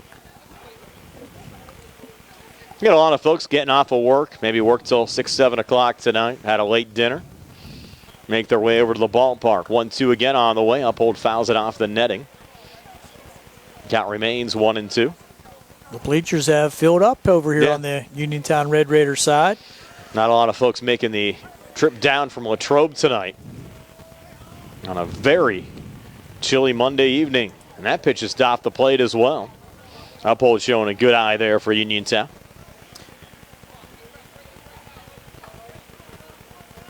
Uphold trying to get on base here to start this bottom of the third inning with Uniontown in a 3-0 hole.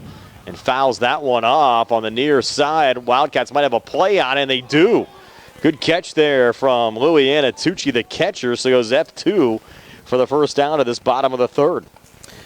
Ball was high, too, probably ball 4, but Tanner went after it and pops it up. Nice play, as you said, by the catcher for Latrobe, Amatucci, and that's never an easy play coming out from behind home plate, as that ball is going to be drifting back into play and able to call off the third baseman, Smith, to make the play. Now Cameron Jackson, who was dinged up in the top half of this inning at the plate, swings and misses there at the first pitch from Bradish. Jackson coming into the game with a .280 average, 3 RBIs. Junior right fielder for the Red Raiders. So a member of the Uniontown football team. It's pitched to Jackson, a little low and inside. To the top of the order, and Mason Kuhn due up next behind Jackson. It's pitched to Cameron, and therefore a strike. Bradish not even going with the long sleeve undershirt. No, I noticed that as well. Tough kid. As soon as he gets the baseball back, fires again, and Jackson stays alive, fouling that one off.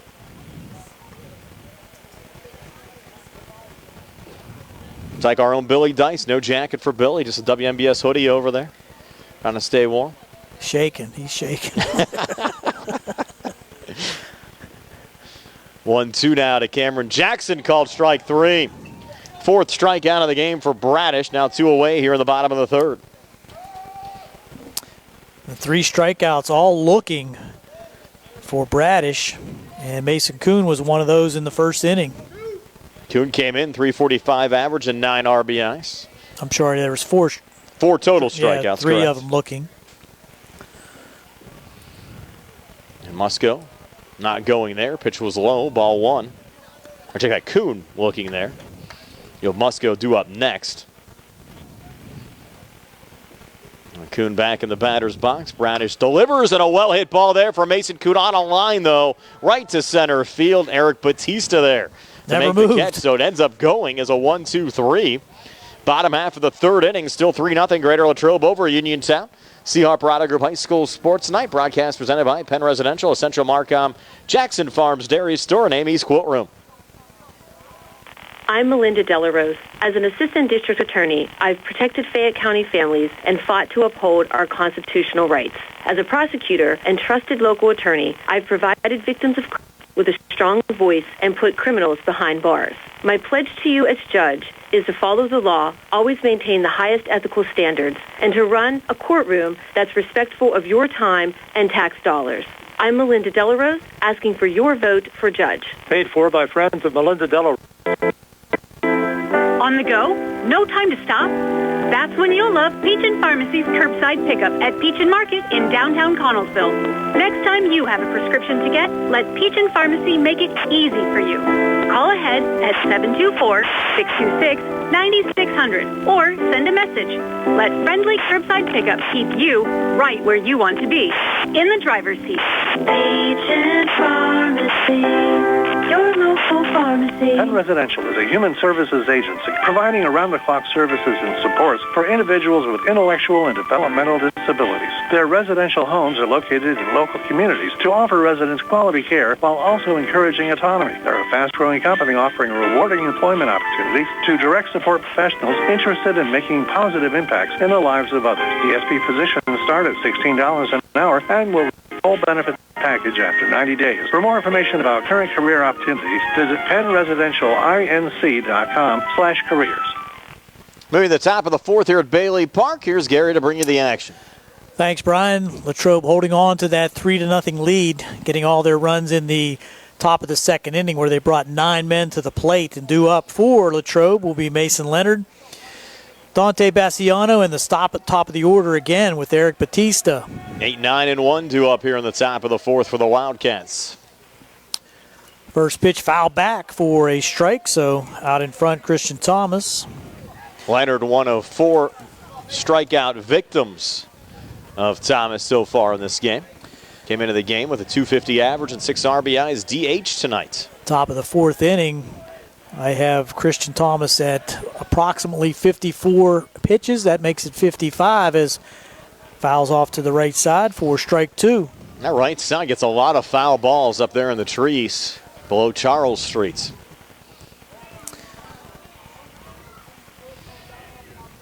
Mentioned on the air last week, Gary, a few weeks back when the season started, those balls a little easier to find before you got some of the growth, the grass and trees growing in there. A little bit tougher to find now.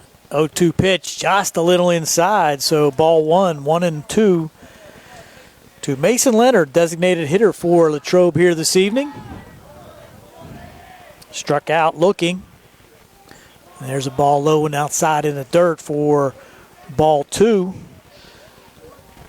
You know, our broadcast plans coming up tomorrow. It's Laurel Highlands and Ringgold. From Ringgold, 4 o'clock start. Red Raiders play Latrobe on the road at 7. The next week we'll have both games of the Uniontown Laurel Highlands series for you. 2-2 pitch. Ooh, just outside. Thomas not getting the call, so it runs full. As of now, next Monday we'll be under the lights here at Bailey for the Mustangs and the Red Raiders. 7 o'clock start. They'll play over Laurel Highlands 4 o'clock on Tuesday. 3-2 pitch. Just outside for ball 4. Leonard did a nice job to work his way back into that count, Gary. He had Thomas pick up a couple of early strikes on, and then Leonard showing a good eye, drawing the walk, and that is the 3rd straight inning where Greater Latrobe's had the leadoff hitter on base to start the inning. You're right, and I don't think Christian was too happy with a couple of those calls there, but nonetheless, leadoff walk. Brings up Dante Bassiano, the second baseman for Latrobe. He struck out looking in the second inning. Came into the game, though, with a .351 average and 3 RBIs. Throw over, back Close. in safely. Again, diving in is Leonard.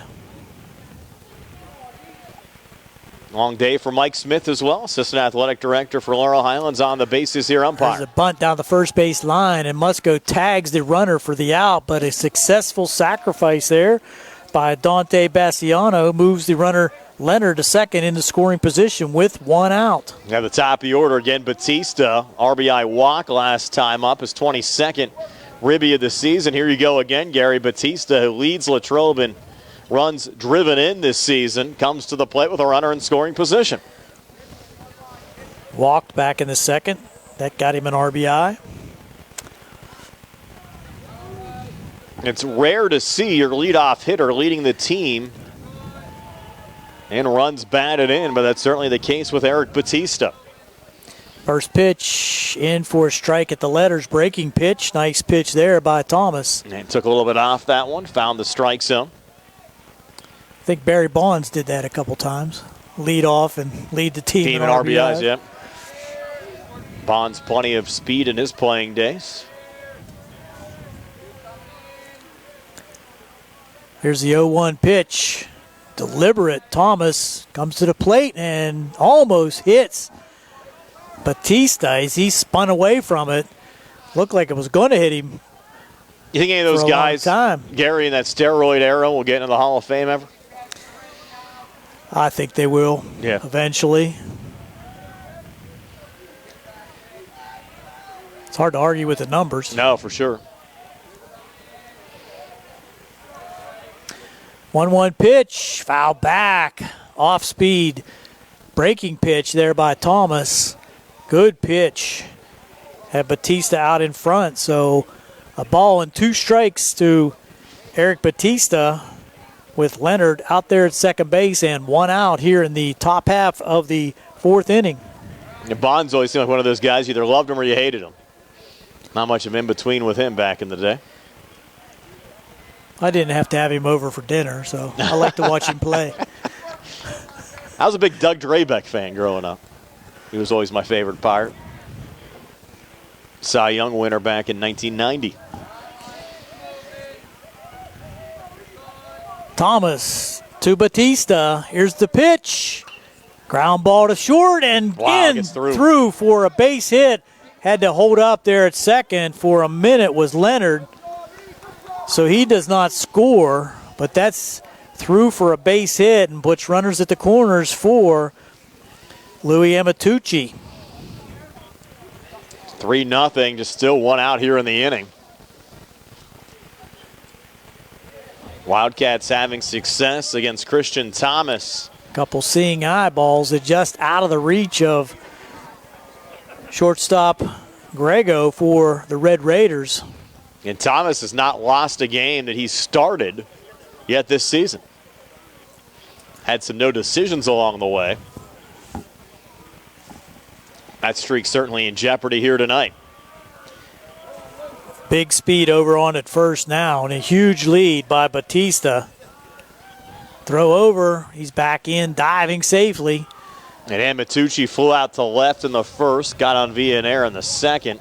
Came into the game with a .264 average and 12 RBIs, junior catcher. First pitch, runner goes.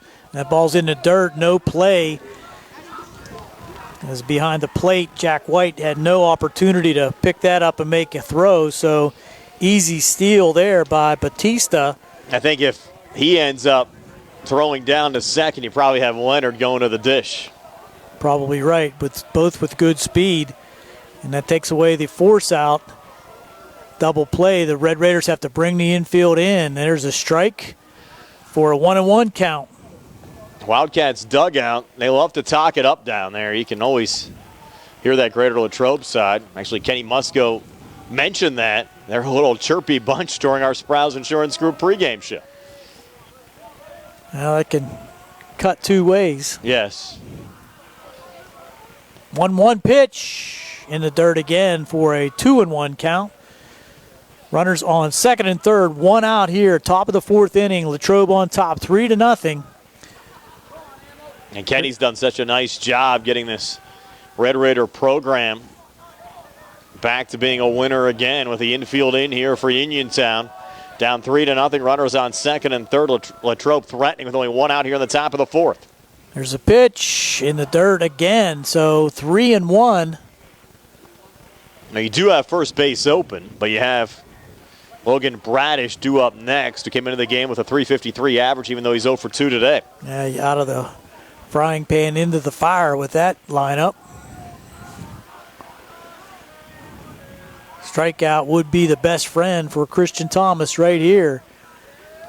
And time called. Yep. Took a little too long that time, and stepping out was Amatucci. Thomas trying to freeze him at the plate. Can't do that in the majors anymore either. No.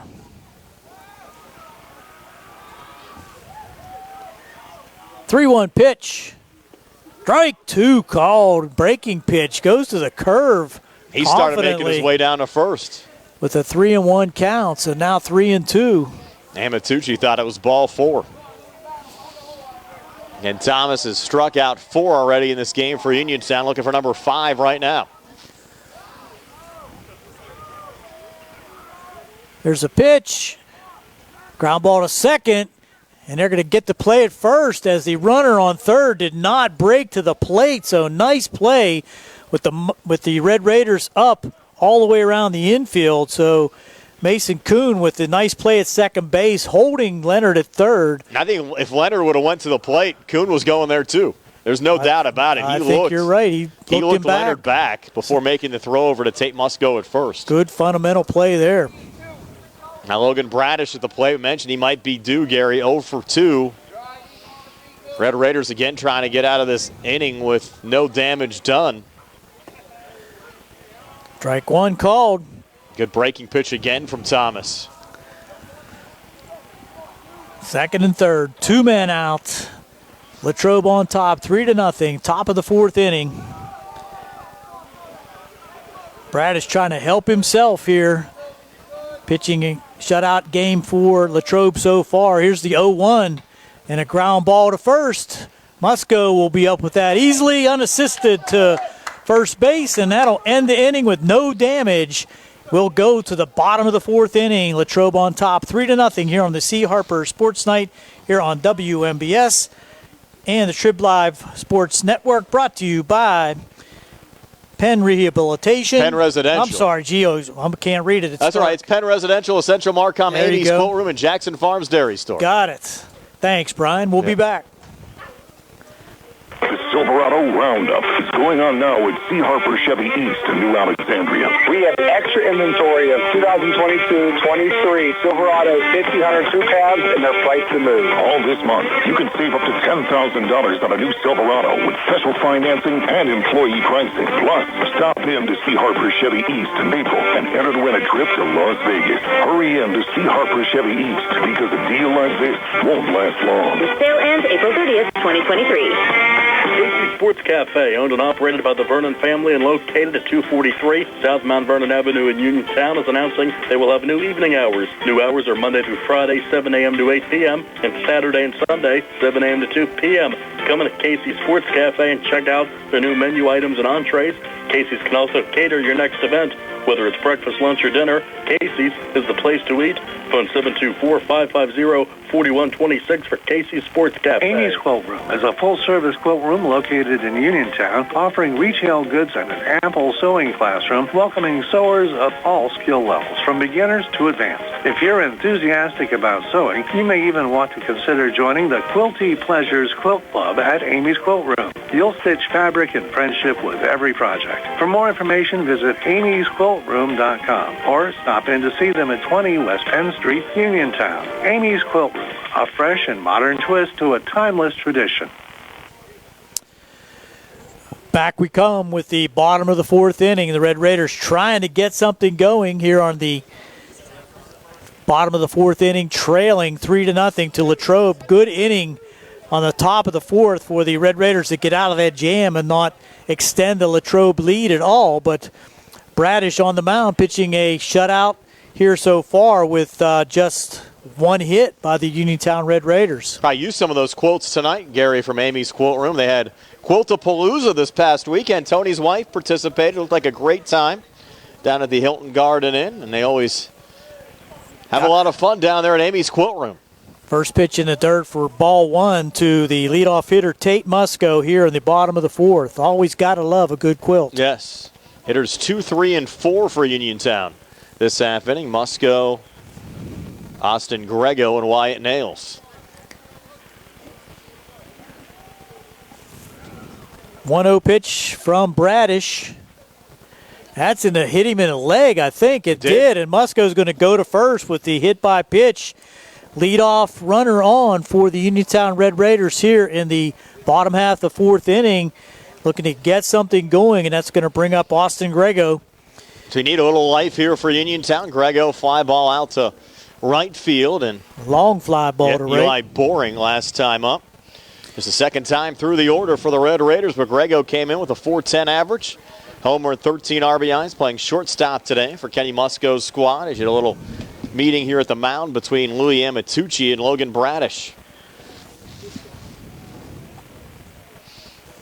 Gary and I using the artificial lighting up here in the press box tonight. Our homemade artificial lighting. It's helping a little bit. Throw over, and that's in the dirt. Good stop over there at first base by the first baseman for Latrobe, Tony Masseri. Tony told me I needed a mining hat for the lights. Yeah, that would be good. First pitch, swing and a miss by Grego.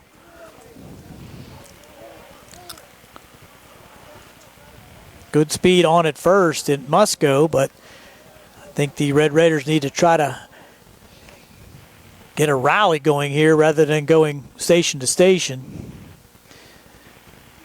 Foul back, so 0-2 now to Austin Grego. Yeah, the issue's been Bradish has been in too much of a groove. I mean, the Red Raiders have not been able to get any kind of momentum when they've been at the plate. Retired 1, 2, 3 in the first inning. Had Nails get on in the second. Red Raiders couldn't bring him around.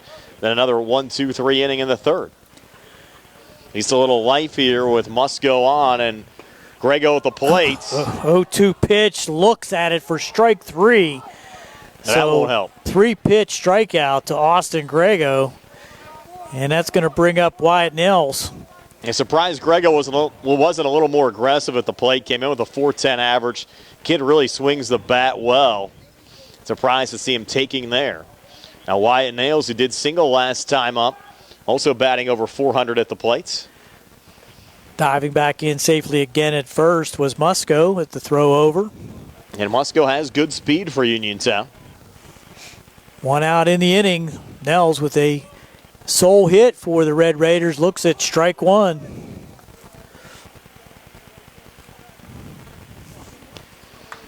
Bradish working quickly and effectively. He's been around the plate most of the night. Couple stray pitches, but other than that, Musco go an inside pitch and no chance for a throw as Musco's in safely. That ball was well inside. Ducking out of the way was Nels. Getting down to second easily with the stolen base is Tate Musco. What's your unofficial pitch count at for Bradish? I have him at about 58. Okay.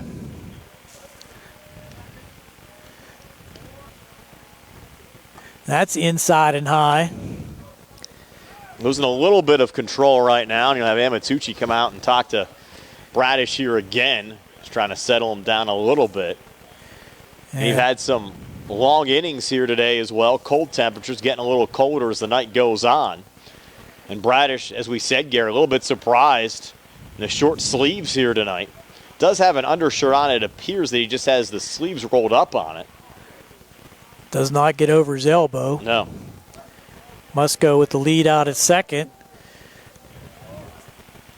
That ball's in the dirt, and Musco's going to try to get the third, and he does as the ball gets back to the backstop on the first base side. So unable to pull that one in was Amatucci. So now on at third base with just one out is Musco, and Wyatt Nels with an opportunity to play to run for the Red Raiders if he can put it in play, as the Latrobe Wildcats are going to concede a run on a ground ball. And that's in the dirt, so ball four puts runners at the corner. You haven't had a hit here in the inning, but you had Musco was hit by a pitch all the way down to third. Nails walking. They're making Bradish do a little work here on the mound. Just one out here in the inning. Still a 3-0 lead for Greater Latrobe over Uniontown. All three of Latrobe's runs coming in the top half of the second inning when they set 9 men to the plate. Another conference on the mound, and as long as the coach doesn't come out, I guess he can do that's that. Appropriate. But there's been several conferences now with Bradish and his teammates as they try to come up with a strategy that they will keep the Red Raiders from scoring here in the bottom of the fourth, trailing 3-0. Clay Dean coming to the plate. He struck out last time up. Came into the game, though, with a .333 average, a homer and 10 RBI. Senior third baseman for the Red Raiders. Big spot here. Represents the game-tying run. pinch runner on at first, diving back in, try to pick up that number over there. Probably Tyler Gasper. Looks like number 11 maybe. Gasper's done a lot of running for Uniontown this year. That might even be 19 down there. Maybe Hunter Smiley if it's 19. Ball outside, so 1 ball to Clay Dean.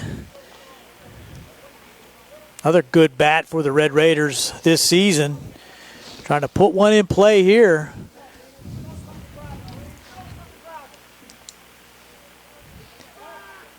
Diving back in safely again. I think that is Smiley down there. Hunter Smiley for Uniontown. Came on to run for Wyatt Nels. Adds a little speed on the base pass. He needs to make sure he's into the game. He's going now. Strike on the outside corner, sliding in, and he's out. Wow. Wow. Fans don't like it, but the call was made. Sliding head first, and the tag was applied. Strong throw from Amatucci, but it was high, and the tag was on his back, so we have no replay. No, they're giving Smitty an earful down there. So thrown out at second, and I'm not sure I agree with the strategy there with a hitter at the plate. You had a little momentum. Got to run yourself out of an inning. It was a bang-bang play at second for sure. But now, I think it's 2 strikes to Clay Dean also. Correct, yep.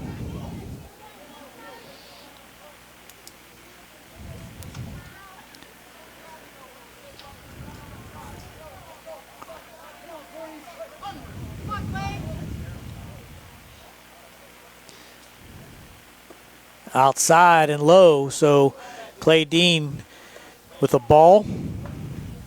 1 ball, 2 strikes. You credit the throw there as well from Amatucci just to make it close. Strong throw. Here's a pitch. Foul back. So Clay Dean staying alive at the plate. Musco still on down here at third. Red Raiders trying to get him across.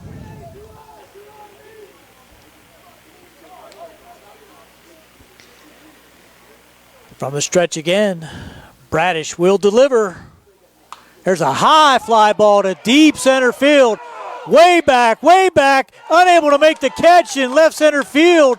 That's a stand-up double for Clay Dean that brings home Tate Musco for the first run by the Uniontown Red Raiders. Cuts the lead to 3-1.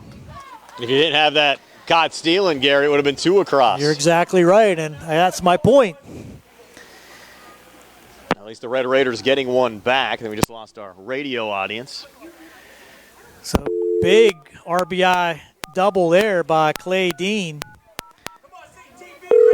Makes it now 3-1, but in scoring position again is Clay Dean with Christian Thomas at the plate. /career. Welcome back, the radio audience. That was in the dirt, gets away, but kept in front nicely there by Amatucci for the first ball to Christian Thomas. Yeah, it's 3-1 Greater Latrobe. You just had Clay Dean with an RBI double driving in Tate Musco as the Red Raiders got a run back. And now Thomas at the plate with Dean on second. 2 outs here in the inning after pinch runner Hunter Smiley was caught stealing. Strike called there to Christian Thomas, 1-1. Bradish continuing to work quickly. Delivers to Thomas, swing at a high fastball for strike 2. It went after that one. Big cut there by Christian. Christian flew out to Eli Boring in right field last time up, came into the game with a .229 average, has driven in 6 runs so far this season. Low and inside for ball 2. 2-2 now to Christian Thomas. Red Raiders able to plate one here in the 4th to cut the lead to 3-1.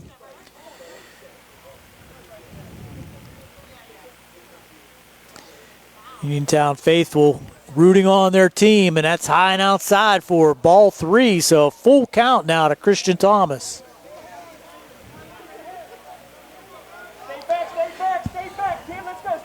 Needs to get one in play here. Try to push around Clay Dean. Here's the pitch. Fouled it back, and good protection there by Christian Thomas. That was a borderline pitch, low and at the knees, that he just fought off and fouled to the right side. A big spot here. You get a hit from Thomas. Red Raiders get back to within 1. Radish going to step aside here and regroup for a second. See how aggressive Dean is here off of second. Here's a pitch. Ground ball to short. That could get through, and it does. Dean's going to try for the plate. Strong throw to the plate, and he is in. Had to wait for the call there. A little delayed call by the umpire, but the throw was up the first base line slightly, and he was safe, Dean Gary. slides in, and it's safe as a call. It took a little while there to get clarification. I think he was waiting to see if he actually touched the plate. I'm not sure, but got across the plate and scores the second run. So an RBI single for Christian Thomas cuts the lead to 3-2, and now they're going to have another conference, and Amatucci, I think, is a little bit dinged up. The catcher for Latrobe, as he had to go up the first base line to make that catch from the strong left field throw from Jacob Kramer. Got to the plate on a fly. Amatucci made the catch and then dove back to try to make the tag on Clay Dean, but not in time. So it's 3-2 now, and another long conference now on the Latrobe infield. Been a long game so far, Gary. We're an hour and 43 minutes in. We thought it was going to be a quick one at the beginning, but has turned otherwise. And Uniontown kind of likes that, as now it's 3-2. Christian Thomas on at first. You'd have liked to seen him get down to second on that throw, but and you go back again to Hunter Smiley getting caught stealing. It would have been second. a tie game. Yeah, could have been a 3-3 game right now. They only have one out in the inning, too. And now 2 away. You're back to within 1. You have Thomas on first. 7th RBI of the season for Christian. We mentioned really has hit the ball well over the last couple of games. Now Tyler Hawk at the plate trying to continue this inning for Uniontown. Ball inside for ball 1. We're going to get some activity down the line now. Looks like Clay Dean is going to go down and warm up for the Red Raiders. Runner goes. Ball's in the dirt. Another strong throw, and he is out. Wow. Ball was perfectly placed right in front of second base. Good pickup there by the second baseman, Dante Bassiano, to make the tag on Christian Thomas. And that will end the inning, but the Red Raiders do plate 2. It's now 3-2. We're going to the top of the 5th here on the C. Harper Sports Night on WMBS, the Trib Live High School Sports Network, brought to you by Penn Residential Incorporated, Essential Marcom, Jackson Farms Dairy, and Amy's Quilt Room. Spring forward to home construction season with First Federal of Greene County. First Federal's construction and improvement loans put you in charge of your dream home project with all of the tools you need. First Federal offers construction loans, owner-builder loans, and home improvement loans. With offices in Fayette, Greene, and Washington counties, your loan stays here. Visit a First Federal loan officer today or apply online at ffgc.bank. First Federal Savings and Loan Association of Greene County, member FDIC, equal housing lender, NMLS number 458729. On the go? No time to stop? That's when you'll love Peachin Pharmacy's free prescription delivery and mail service. Call 724-626-9600 or send a message and ask about free prescription delivery and mail service. Next time you have a prescription to get or need a refill, have it delivered to your home or workplace. Prescriptions at your doorstep from Peachin Pharmacy. Peachin Pharmacy, your local pharmacy. The Silverado Roundup is going on now at C. Harper Chevy East in New Alexandria. We have extra inventory of 2022-23 Silverados 1500 crew cabs, and they're priced to move. All this month, you can save up to $10,000 on a new Silverado with special financing and employee pricing. Plus, stop in to C. Harper Chevy East in April and enter to win a trip to Las Vegas. Hurry in to C. Harper Chevy East because a deal like this won't last long. The sale ends April 30th, 2023. Back here at Bailey Park, new pitcher for the Uniontown Red Raiders. It's Clay Dean. Austin Grego now playing third. I believe Christian Thomas has moved to shorts. He has. So Dean coming in here to start the top half of the fifth on a cold night. So Thomas only going 4. I had him over 70 pitches. Yep, making him work on a cool evening. You'll have Masseri, Kramer, and Boring due up for Greater Latrobe here in the top of the fifth. Masseri's reached base safely in both plate appearances so far. Singled and scored a run in the second. Walked in the third. Came into the game with a .312 average and 12 RBIs. Now Clay Dean on the mound here for Uniontown. Wildcats up 3-2. Dean's first pitch swinging. Grounder going here to Thomas at short. Throw over in time to Tate Musco to retire Masseri 6-3 for the first out of the inning. Smooth hands there by Christian Thomas at shortstop, and a strong throw over to Musco. Not a contest going down the line, so 1 pitch, 1 out. You get some numbers here on Dean so far this season. Clay has worked 7 games. This is his 8th appearance, 1-0 record, 4.50 ERA now with Jacob Kramer at the plate. Dean's first pitch to Kramer, a little low for ball 1. Dean has worked 9 1/3 innings coming in, giving up 10 hits, 8 runs, 6 of them earned, struck out 11 and walked 5 so far this season. Kramer with a single and a run scored also back in the second. 1-0 here to Kramer, a little high, takes it to 2-0. Kramer came into the game, though, with just a .206 average and 6 RBIs. Junior left fielder for the Greater Latrobe Wildcats. D now with a 2-0 count to Kramer. Red Raiders down 1 at 3-2 with 1 out here in the top of the fifth. 2-0 pitch on the way. Again, low and inside. Moves to 3-0. A lot of pitches there, Gary, not missing by much. That's for sure. And you think the umpire would want to keep this moving? Yeah, let's call some strikes here and get out of here on a cold night. 3-0 pitch on the way. Dean to Kramer. That's a called strike. Now 3-1 as Kramer started making a little trek towards first.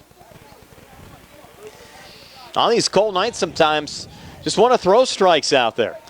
Absolutely. 3-1 now from Dean to Kramer. Fastball popped up here on the right side in foul territory. Musco moving to the fence. Jackson there as well. And actually, Jackson hopped over the fence. I guess he's all right. Collision. Yeah, he must be all right. Wow. But nobody came up with it. Ball just goes foul. That's the second strike, though, on Kramer. That's down there where the athletic director was standing earlier. Harry Kopp. Where'd Harry go tonight? I don't know. Got cold. Yeah. He can't leave early, though. He needs to be here till the end of the game. So 3-2 now to Jacob Kramer. Clay Dean will wind and fire. It's on the way, and Kramer hits it high in the air again on foul territory on the right side, over the fence and out of play. The count remains 3-2. At least this game trending a little bit back in Uniontown's direction. After Greater Latrobe jumped on the Red Raiders early with 3 in the top of the second, Uniontown coming back with 2 in the bottom of the fourth. And now Kramer calling time with the count full here at 3 balls and 2 strikes. Red Raiders need a quick inning here after scoring 2 and making this a ball game in the fourth. 3-2 pitch here again. Dean to Kramer. Chop foul this time on the near side. Making Dean work for sure. And Dean coming in place of Christian Thomas here to start the top half of the fifth.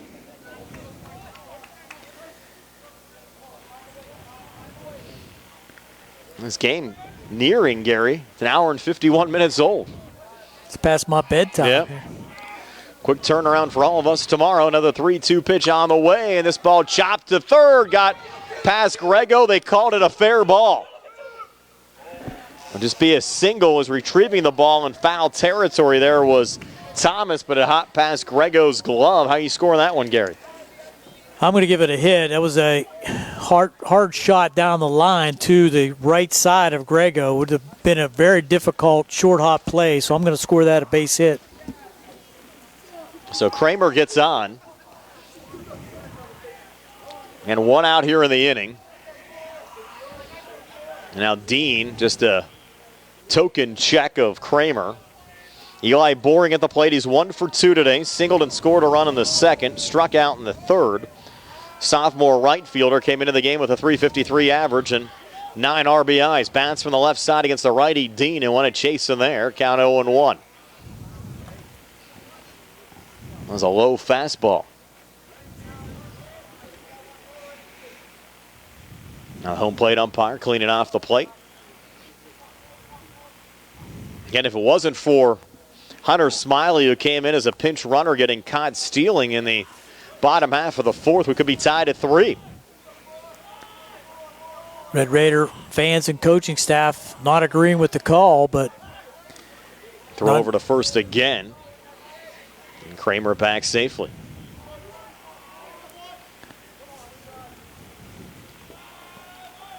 Dean, deep breath on the mound.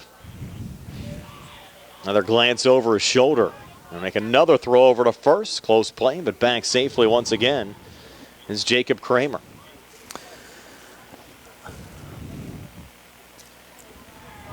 Keeping him close over there at first. You don't want to allow Latrobe to play any insurance runs here late in the game.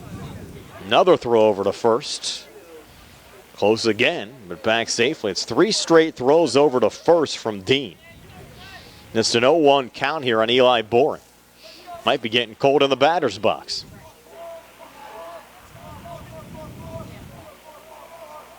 Dean's 0-1 to Boring. A little high and outside. Evens up the count at 1-1.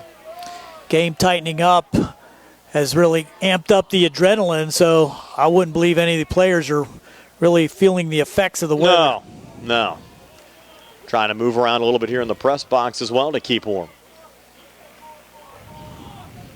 Dean, another throw over to first. And once again, Kramer back safely. He's staying warm, diving in the dirt. Need that uniform cleaned as well. So 1-1 count. And Dean's pitch runner going this time. Got away from White. And into second safely is Kramer. So after all of that, Kramer ends up down at second base. They call that a wild pitch. Now a 2-1 count on Eli Boring.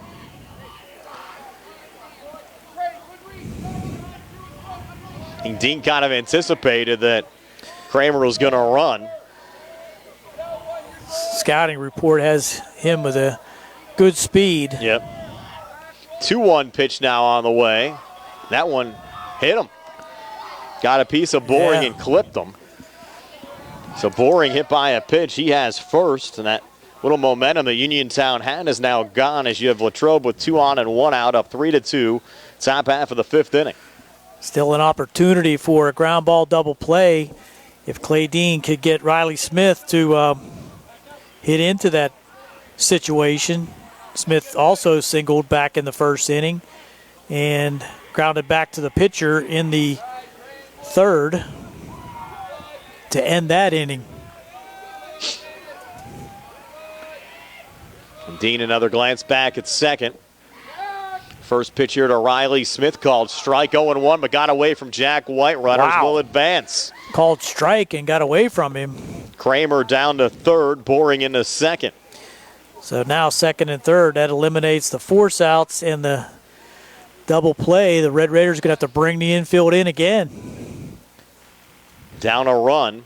0-1 count now to Smith, who came into the game with a .195 average and 3 RBIs, third baseman today for the Wildcats. Dean's 0-1 here to Riley Smith. Delivers, and Smith has got a piece of it. Little foul tip moves the count to 0-2.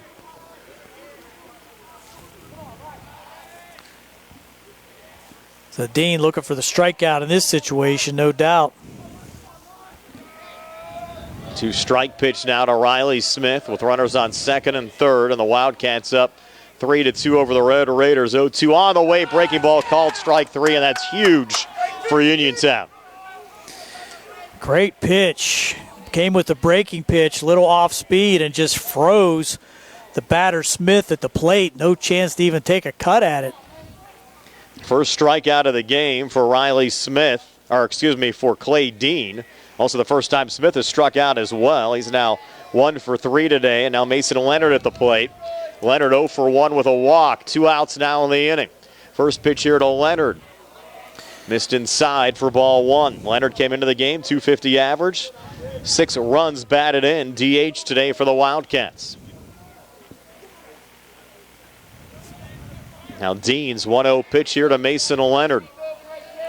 As Dean works from the stretch.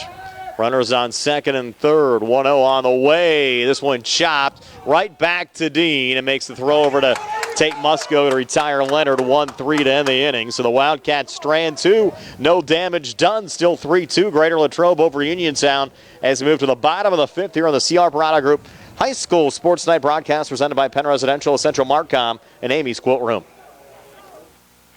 Attorneys from all over the state and nation advertise in southwestern Pennsylvania for personal injury and workers' comp cases. But most of them send their assistants to do the legwork. You might not even meet your attorney until your first hearing. We're local attorneys, Davis & Davis.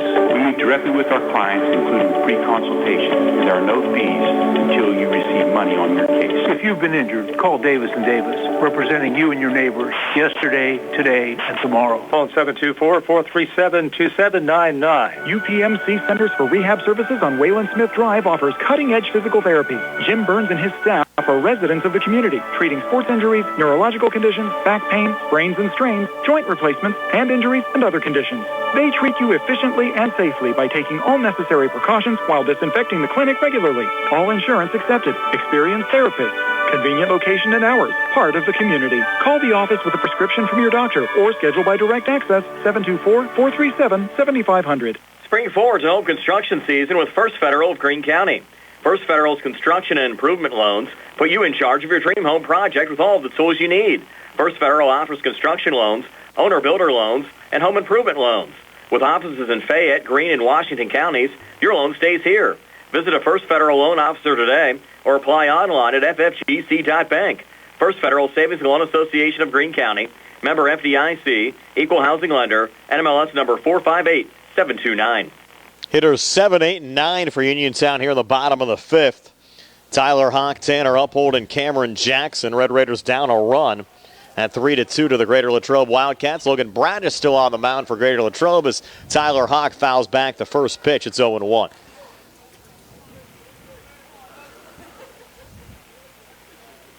Now Bradish, who got the start tonight for the Wildcats, is 0-1 here at a Hawk. Swing and a miss. Just like that, Gary, 2 strikes on Tyler Hawk, who's 0 for 1 today. Grounded out 6-3 back in the second inning. Came into the game with a 241 average and 9 runs batted in. Senior center fielder. Red Raiders need base runners to get to the top of that order. 0-2, a little low. Takes us to 1-2. Get that tying run on base.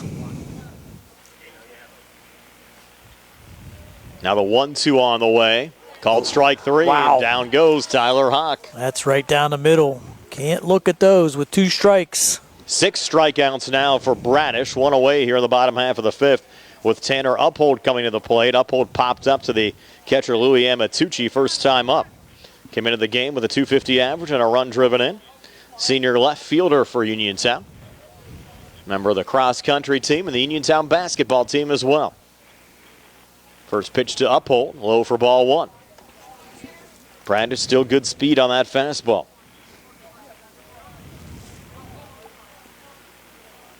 Bradish now wind and fire the 0-1 here to Uphold. High and in tight. Brought the heat again. Takes us to 1-1. What's your pitch count now on Bradish, Gary? Kind of lost track, but he's about 75. Okay. Next one in there for a strike. Now 1-2 to Tanner Uphold. Red Raiders looking for a base runner, down a run here in the bottom half of the 5th. 1-2, Bradish to Uphold, and this one chopped on the left side. Good job there from Riley Smith. Throw over to Tony Masari to retire Uphold 5-3 for the second out of the inning. Haven't had too many ground ball outs on the Greater Latrobe defensive side. I believe that just the second one, you had Hawk retired 6-3 back in the second inning, and that's been it, Gary. You're right about that. A lot of fly balls and keeping them off stride. Bradish has struck out how many now? 6? 6. Now Cameron Jackson at the plate takes the first pitch, fastball high, 1-0. Jackson, one of those strikeout victims back in the third inning. Top of the order, and Mason Kuhn due up next, but Jackson needs to get aboard here in the bottom half of the fifth. Big time cut there, swing and a miss. Coming up empty is Cameron Jackson. And Bradish's not going to waste any time. He's not wasting any pitches. He's coming right at him. 3 pitches. Another one there that actually clipped the inside of the bat of Jackson. He's trying to get out of the way of it. Could have easily been hit by that one, but now Jackson with 2 strikes on. He's had a rough day. Yep. Ran into right fielder for the Red Raiders. Actually, center fielder Tyler Hawk. Jackson, the right fielder, they collided. Good to see everybody all right. That pitch a little high, and Hawk, along with that run in, also ran into the center field fence trying to make a catch as well. So the Red Raider outfielders, with the exception of Uphold, have been dinged up in this contest. Another 2-strike pitch, a little low. We had 2-2 or 3-2 now, Gary? 2-2. 2-2. The ball off the bat was a foul ball. 2-2. Bradish to Jackson. 2 outs. Bottom of the 5th. Base is empty. Red Raiders down 3-2. You're on WMBS Uniontown, Triple Live High School Sports Network, and Facebook Live. 2-2 on the way to Jackson, called strike 3. 7th strikeout of the game for Bradish, ends up being a 1-2-3. Bottom half of the 5th. We'll move to the top of the 6th. Still Greater Latrobe 3, Uniontown 2. CR Product Group High School Sports Night here on WMBS, the Triple Live High School Sports Network, and Facebook Live. Broadcast presented by Penn Residential, Essential Marcom, Amy's Quilt Room, and Jackson Farms Dairy Store. Bad hair day, bad day at the office, bad day behind the wheel. Hey, stuff happens, even to the best of us. At least your car insurance rate doesn't have to take a hit. Get Erie Rate Lock from Erie Insurance. Gives you a great rate that stays put until you change a car, driver, or your address. Plus, seriously good service. Now that's something to smile about. Your Erie agent in Uniontown and Ross Traver Township is Sprowell's Insurance Group, 724-437-9812, or go to sprowellsinsurance.com. Erie Rate Lock does not guarantee continued insurance coverage and is not available in all states. South Union Township Supervisor Rick Vernon has spent his life helping others. Now, in his 18th year of service, Rick wants to continue as supervisor and is seeking re-election. Democrats can vote for Rick because he's on your ballot. And Republicans, you can write in Rick Vernon on your paper ballot. Let's keep a great team together so Rick can continue to work hard with fellow Republican supervisors Bob Schiffbauer and Jason Scott. Vote for Rick Vernon for Township Supervisor. Paid for by the candidate. Pizza, beer, atmosphere. It's all at Mom Maruka's Pizza, located on Barton Mill Road in Uniontown. Mom Maruka's is your prime spot to enjoy local high school sports. Family owned and operated, the Sampson family carries on the tradition of homemade pizza, salads, wings, and the best Italian hoagie and homemade bruschetta in town. Mom Maruka's is open Monday through Saturday from 4 to 10 for indoor and outdoor dining and takeout. 9066, or visit MomMarukaPizza.com for their menu and live music schedule. Back here at Bailey Park for the top half of the 6th inning, with Latrobe leading 3-2. Due up for Latrobe, the 9-1-2 batters, Dante Bassiano, Eric Batista, and Louis Amatucci. Facing Clay Dean for his 2nd inning of work, and that's high and outside for ball 1.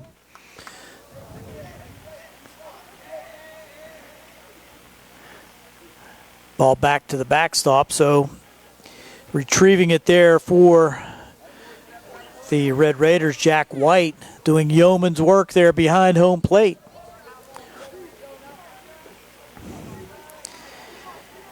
Bastiano at the plate.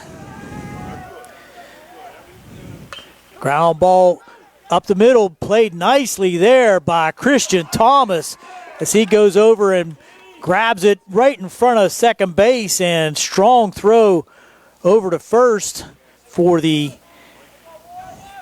out at first base. First out of the inning will bring up Eric Batista. Eric 1 for 2 flew out to center, walked, and singled. Was stranded back in the 4th inning. Dean trying to keep it close here for the Red Raiders. Breaking pitch in for strike 1. Big breaking pitch now for Clay Dean as he has been able to freeze a couple of the Latrobe batters. Dean with the signal.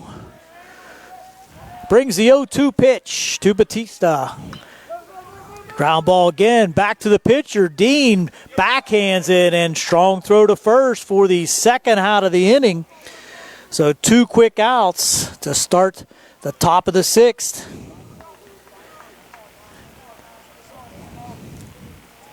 That's going to bring up Louis Amatucci.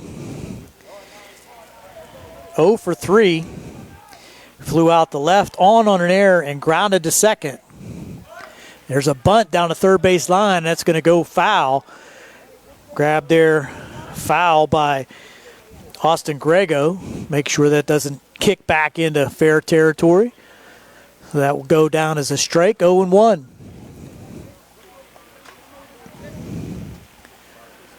Two outs in the inning quickly here for Clay Dean.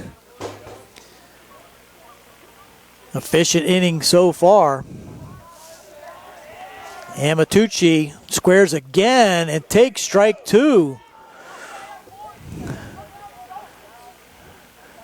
Musco was charging in from first base, but Amatucci pulled that back and took strike 2.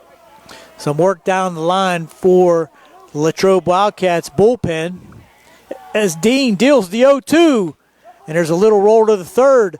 Grego fired to first, but offline, has to pull Musco off the bag, and that's going to put a runner on with 2 outs. Error on the throw. Had good speed, though, Gary, down the line, Grego. too. He did, but plenty of opportunity to make that play. Puts a runner on now with 2 outs and brings up Bradish. Bradish 0 for 3 today. Again, good speed on. Foul back on a big rip there by Logan Bradish. What do we miss so far in the inning, Gary, if anybody stepped away? Ground ball to short. Nice play by Christian Thomas as he went in front of second to make the throw over to first, and a ground ball to the backhand of the pitcher Clay Dean as he went to first for the 2nd out. And then Amatucci on the error. So the 3 batters to the plate, 2 outs. Score remains 3-2 Latrobe. It's about 10 degrees cooler outside, Gary, than it is inside the press box. I don't intend to go out there. Ball inside. I had to make a little run. Got back before the inning ended, but it's chilly.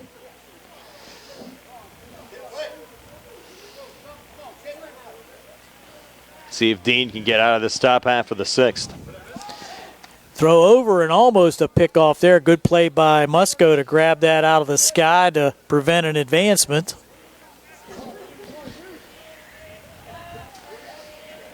It says 42 degrees now. Yep. There's a breeze out there, too. Yeah, as you mentioned, activity in the Greater Latrobe bullpen down there as well. I believe that's Riley Smith loosening up. Can't see that far. I think it's 15. Runner goes, strike 2 called and no throw. So stolen base without a throw is Amatucci. And Bradish now with a 1-ball, 2-strike count.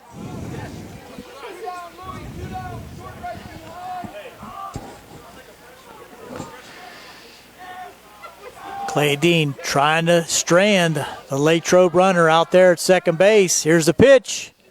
Ground ball to first. Musco can't make the play. Ate him up, and that's going to score a run for Latrobe on the hard hit ball to first base, and Musco unable to knock it down.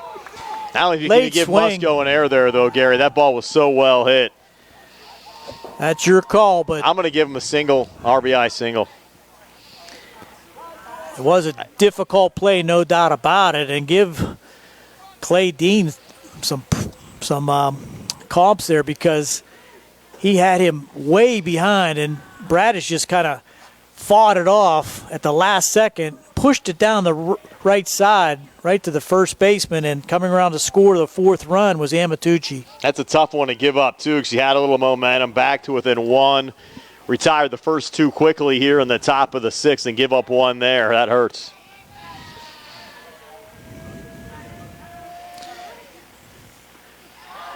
And then there's another bad hit, and it's Masari, and he takes it on the inside of the shirt. So now two runners on, and again, this two-out situation has turned bad for the Red Raiders. Yeah, all of this with two outs here in the inning, and now you have Kramer, the sixth Wildcat, to bat here in the top of the sixth. They're getting the Dean here a little bit. He's 2 for 3 on the night. Hit the ball hard all 3 times.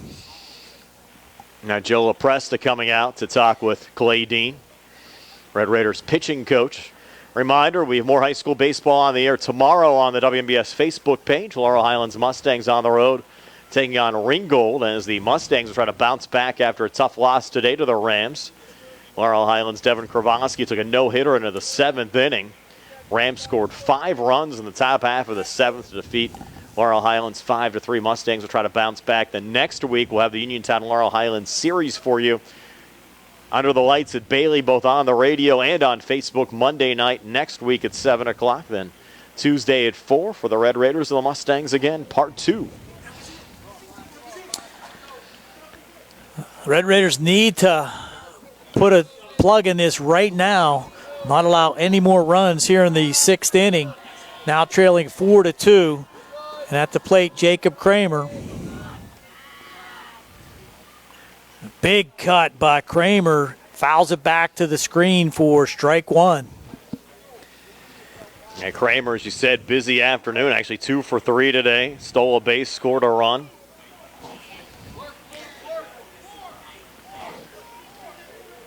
Dean deliberately looking in, has the sign. Comes to the stretch. And that's in the dirt, and another good block back there by Jack White. They're making him work tonight. They sure are. Played as well. And that's a thankless job. Yes.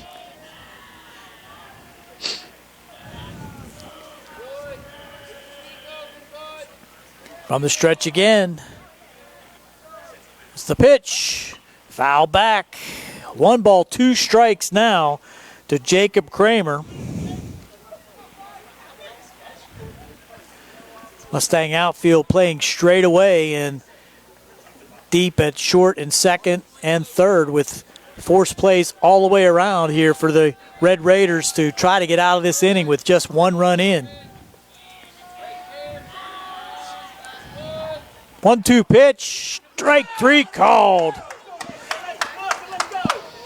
Well, Uniontown needed that. They sure did, but Latrobe scores 1 run here in the 6th to move the lead to 4-2 for Latrobe. We'll go to the bottom of the 6th here on the C. Harper Sports Night on WMBS, Trib Live High School Sports Network, brought to you by Penn Residential Incorporated, Essential Marcom, Jackson Farms Dairy, and Amy's Quilt Room. I'm attorney Tripp Radcliffe of Radcliffe Law. I've practiced law in Fayette County for over 40 years.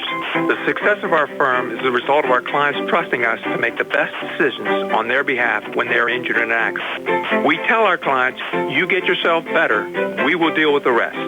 If you've been hurt in an accident, call us today to set up a free consultation, 724-439-3939. We have Saturday appointments for your convenience. Radcliffe Law, making the law personal. When your car is damaged, the name to remember is Ted Silva & Son Body and Fender Repair. Ted Silva & Son offers complete collision service, minor to major repairs, frame and unibody repair, and glass installation. They will gladly blueprint your vehicle for repair, and they will work with your insurance company. Call 724-437-2351 for Ted Silva & Son Body and Fender Repair, LLC. Proud to sponsor local high school sports.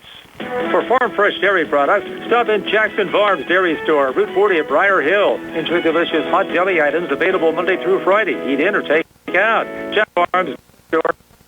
Quality dairy products. Great ice cream you'll ever eat. And now available at Jackson Farms. Cheddar cheese and cheese. Jackson Farms today. Farm fresh milk, straight off the farm. Jackson Farms. Here we go with the bottom half of the sixth inning, due up the top of the order for the Uniontown Red Raiders to face Logan Bradish here into the sixth inning. Bradish in the mid-80s for pitch count that I have. And that's ball one outside to Mason Kuhn. It could be big, Gary, if you can find a way to get Bradish out of the game. But now you find yourself down 2 after giving up that run in the top half of the sixth.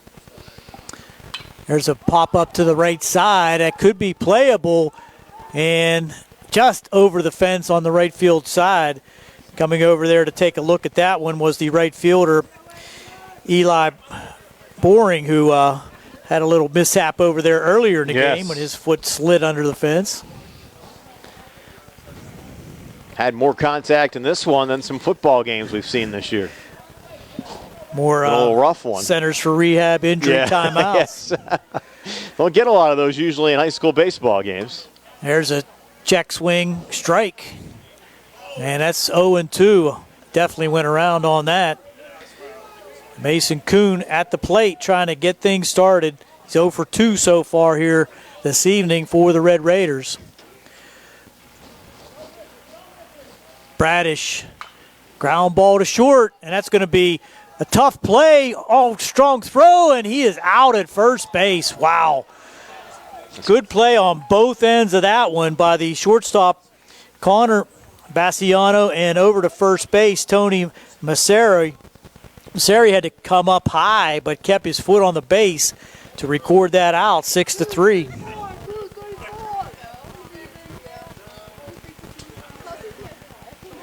And Cooper did a nice job there in the shortstop hole. Yep, Cooper was kind of bobbled that, but was able to regain and make a strong throw. Now Tate Musco at the plate. Takes ball one. Scored the first Red Raider run of this game back in the fourth inning after he was hit by a pitch. That's high and outside, ball two. He'll be on the mound tomorrow, starting on the road at Greater Latrobe.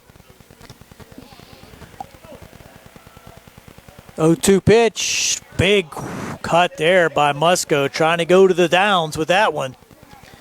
Now it's 0-2. Nope, I got 2-1.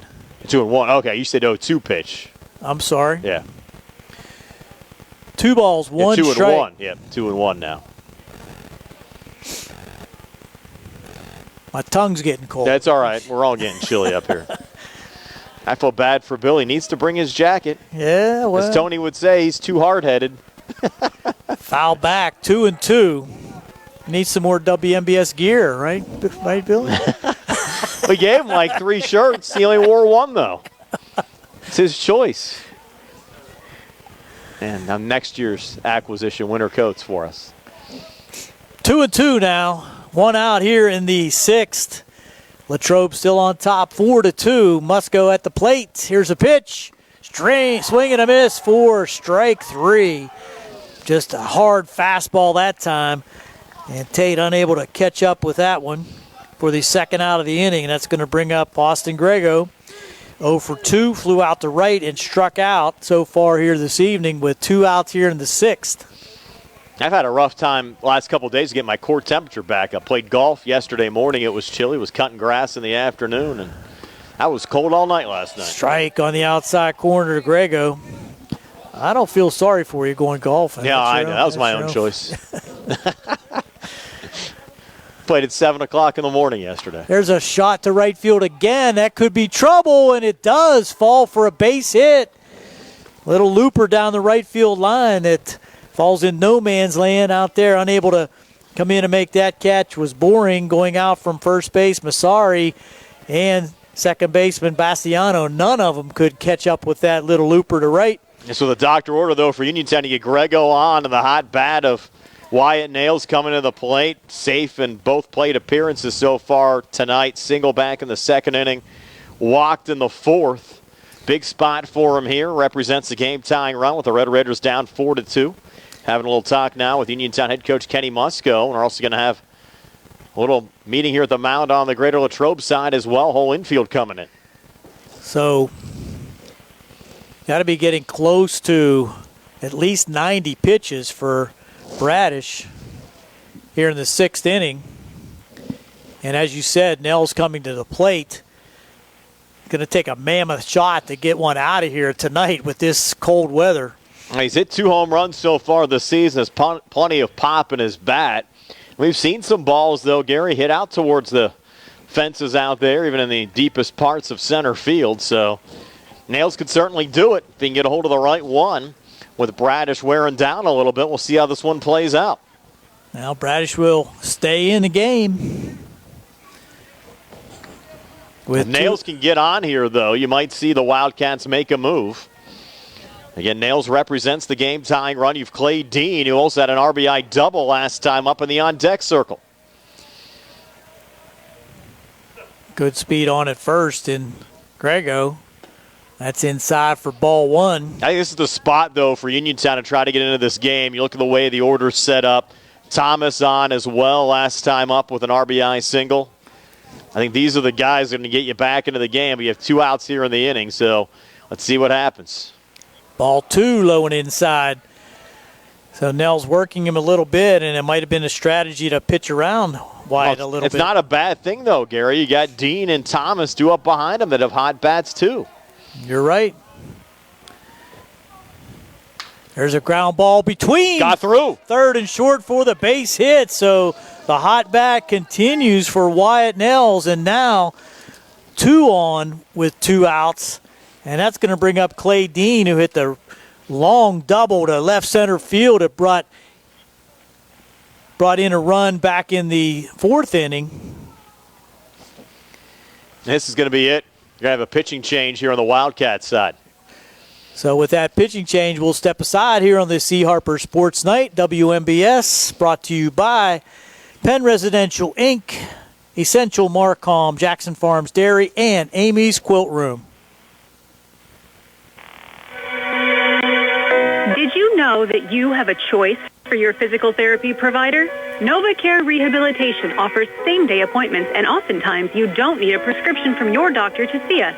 We will make sure that you are treated as an individual and will work directly one-on-one with you to help achieve your goals. You have tried the rest. Now try the best. NovaCare, Delaware Avenue in Uniontown. Phone 724-437-0556 to schedule your appointment today. The Catholic War Veterans Post 1669 in Hopwood is a veterans organization located in Fayette County since 1950. They are proud to advertise on WMBS sports programs and to contribute to the Veterans Hospital, local sports teams, and scouting organizations. Best of luck to all of our local teams from the Catholic War Veterans Post 1669 in Hopwood. Let's face it, sometimes local is just better. Locally grown, locally sourced, shop local, eat local. What about local expertise? At Allstate, Russ Blejo is just that, a local. So contact Uniontown area Allstate agent Russ Blejo so Russ can help you with protection that's right for you and the things you love most. Allstate, are you in good hands? Subject to terms, conditions, and availability. Allstate Fire and Casualty Insurance Company and Affiliates, Northbrook, Illinois. Welcome back to Bailey Park. There's 2 outs here in the bottom half of the 6th inning. The Red Raiders have 2 runners on, first and second, and the Latrobe Wildcats choose to change pitchers, bringing Riley Smith in from third base. Move Masseri from first base over to third base, and Logan Bradish now on playing first. Yeah, Smith was warming up last half inning for the Wildcats, so not a surprise at all. Bradish pitched a pretty good game there for Greater Latrobe, just giving up the 2 runs, but responsible for the 2 on the base bats. Getting close to the pitch limit regardless, but with these 2 on and 2 outs here in the 6th inning, the Wildcats make the change. He can win it. He can't lose it as far as Bradish is concerned. And that's going to be facing Clay Dean. Struck out in the second, but had the long double back in the 4th inning. These 2 next guys are going to be key if you get Thomas up. You get 2 outs here in the inning, but Dean and Thomas have had 2 of the hotter bats for Uniontown as of late, and you're down 2. I'm not saying the guys at the bottom of the order can't do it, But they were combined 0 for 6 in this game. You've gotten your production out of the middle part of the order. Well, let's see what happens. You got to put the bat on the ball, no doubt about it. 2 outs, runners on first and second. Now Dean at the plate. Dean will step in with the wide stance, batting from the right side to face Riley Smith. From the stretch, they're trying to keep Grego close out there, and that ball's in the dirt, gets behind him, and that's going to move both runners up for scoring position. Both Grego and Nels. Surprised he didn't run for Nels again, but he showed speed early. He did. So 1 ball now to Clay Dean. Smith will go to the windup now. Allow for a big lead out there at second. That's inside for ball 2. So interesting things happening here at Bailey Park. Our score at 4-2. Opportunity here for the Red Raiders. The bottom of the 6th inning. 2-0 pitch on the way. Strike on the outside corner. So Dean probably looking for something a little more center cut to take a rip at. So not a bad pitch to take.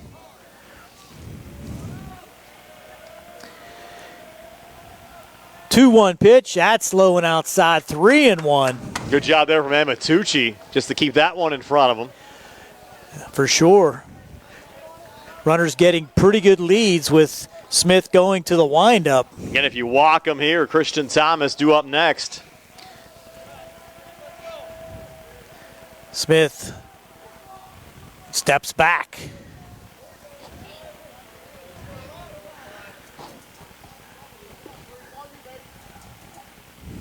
The shivering crowd is at a fever pitch now. 3-1 pitch from Smith to Dean, and he steps back again. We're getting deep into the night. Hopefully the lights aren't on a timer out here at Bailey. My feet are.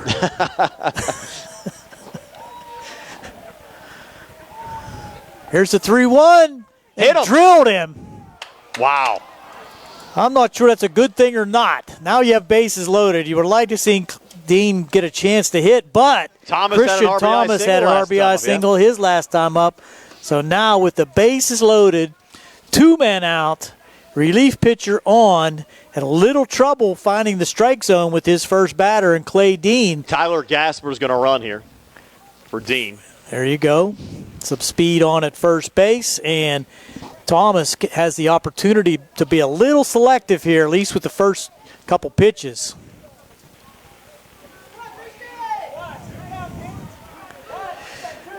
Riley Smith now in a jam, bases loaded, 2 outs. Thomas at the plate. Here's the pitch. Big cut there by Christian, went for it, fouled it back. And Gary, you mentioned earlier why they wouldn't run for Nails. They already ran for him once, and on a re-entry rule, he would not be able to come back into the game. That's exactly right. I just thought of that myself.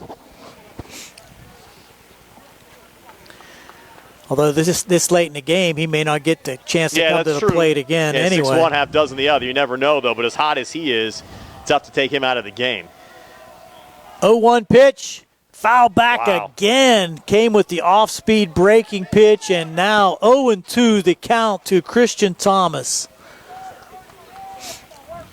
Takes one swing, though, Gary. Yep, need to protect here. Riley gets the sign from the windup. Outside and low, almost gets away from Amatucci for ball 1. Now 1-2.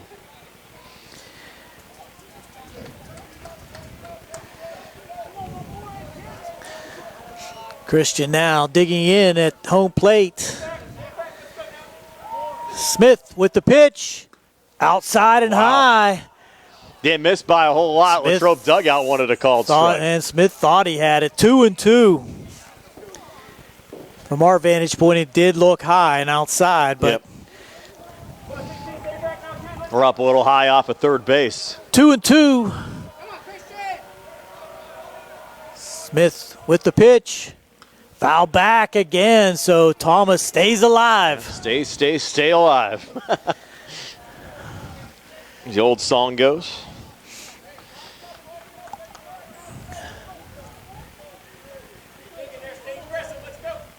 Need to shorten your swing up a little bit here just to make some solid contact, barrel it up somewhere if you get a pitch in the zone.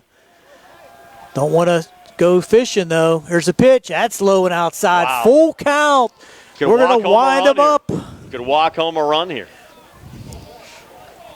I'd rather see a hit. I agree, too. But we'll take whatever we can get here. Can't be too selective. If it's near, you got to take a cut at it. 3-2 pitch. Runners take off, and there's a pop-up foul. That's going to be out of play behind the backstop. So once again, the only Thomas thing is, hanging tough. If you walk them, again, the guys 7, 8, and 9 in those spots are 0 for 6 today. Well, just keep that in mind. They could be selective at the plate, too. Correct, yep. They could be. And they haven't faced Smith yet tonight either. Correct. 3-2 pitch again. The runners will take off. Fouled again. So making Smith work, and Thomas is making him think about it and throw strikes for sure. Easy to let one get away here, too, with the cold temperatures.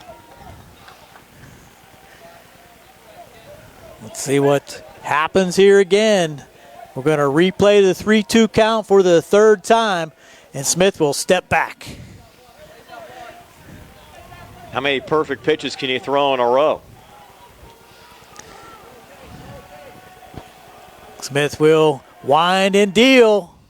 Strike 3, swinging. Christian Thomas does not make contact and leaves the bases loaded.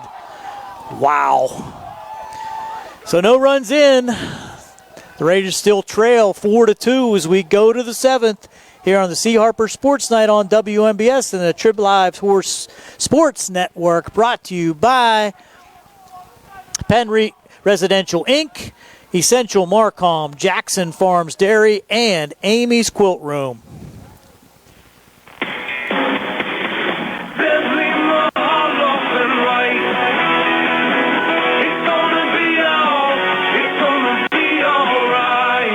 Filing for bankruptcy is not something that anyone wants to do. Good people sometimes run into hard times, and they need help. Hi, I'm Dan White with the law offices of Zebley, Mahalev & White, and I'm here to help. If you're faced with insurmountable debt and are out of options and you need help, give our office a call today. Allow us to help you understand your rights and options under the law. Filing bankruptcy is not the end of the road, and if you're struggling with debt, it very well could be a new beginning. So stop worrying and take action. Give our office a call today at 724-439-9200 or click on zeblaw.com for more information. Zebley, Mahalev & White, local attorneys helping local people. Let us help you fix your life.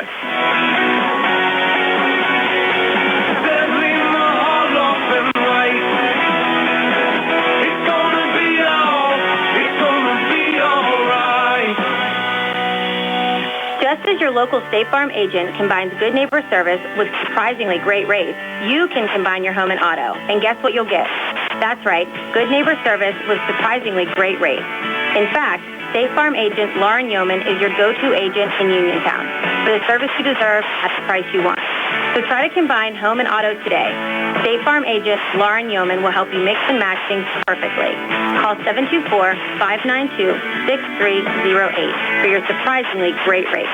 Like a good neighbor, State Farm is there. Back now for the top of the 7th. Clay Dean still on the mound for the Uniontown Red Raiders. Latrobe still up 4-2. Red Raiders had a great opportunity in that bottom half of the 6th inning. Gary loaded up the bases but came up empty as Christian Thomas struck out to end the inning. Now the Wildcats looking for a little insurance here in the top of the 7th before the Red Raiders will be down to their final 3 outs. You'll have Eli Boring leading things off. Lefty against the righty Dean takes the first pitch for a strike, 0-1. Yeah, that was a little bit of a heartbreaker there in the last inning, leaving the bases loaded. Did not get a run across, and faced with the final 3 outs in the 7th, but they have to keep it close here now. 0-1 sent foul, takes us to 0-2. Boring singled and scored a run. First time up in the 2nd, struck out swinging in the 3rd, hit by a pitch in the 5th. This is 4th plate appearance of the game. A little more activity in the Wildcats bullpen as well. Now Dean's 0-2 here to Eli Boring. A little high and inside. You have Jacob Lloyd warming up in the Wildcats bullpen right now. Must be their closer. Yes. Now Dean's 1-2 here to Boring. Called strike 3. A good start to the inning for Dean and the Red Raiders, and one away here in the top half of the 7th, and that'll bring up Riley Smith. Smith 1 for 3 today. Infield single and an RBI in the 2nd. Grounded out 1-3 in the 3rd. Struck out looking in the 5th. Red Raider pitchers with a combined 6 strikeouts. Smith comes to the plate here with the bases empty and 1 out in the top of the 7th. Shows bunt, pulls back. Pitching there for a strike 0-1, but the Wildcats up 4-2 in this game over the Uniontown Red Raiders. Exciting baseball game. Has been a good one. If you came out and watched the Mustang game against the Rams earlier today, another called strike there on Smith. That was exciting as well. Ringgold scoring 5 in the top of the 7th, rallying for a 5-3 win over Laurel Highlands. And this is a back-and-forth game as well right now with the Wildcats leading Uniontown 4-2. 2-strike pitch on Smith. Just a little low. Red Raider fans wanted a called strike 3. Got to get into the dugout here and try to scrap out 2 runs. Dean will wind and fire again. And there's the called strike 3. Punch out of Riley Smith. Back-to-back strikeouts to start this top of the 7th inning for Clay Dean. And now 2 away with Mason Leonard coming to the plate. Leonard, the junior designated hitter, 0 for 2 with a walk today. Came into the game with a .250 average and 6 RBIs.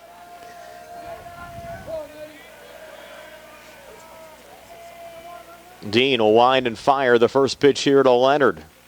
Called strike. Dean took a little bit off that one. Ahead 0-1 here against Leonard.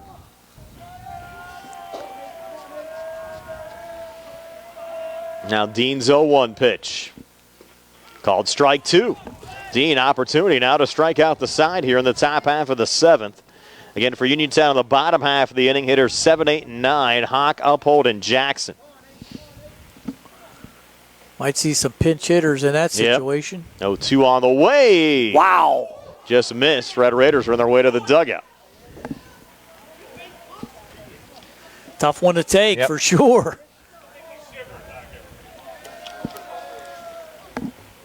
Now the 1-2 on the way. Dean's pitch. That one got away from Jack White. It was a called ball, so we're even at 2-2. It's a little outside. Not that far out of the zone. Count now 2-2. Dean to Leonard. Dugout saying, come on, Lenny on the Latrobe side.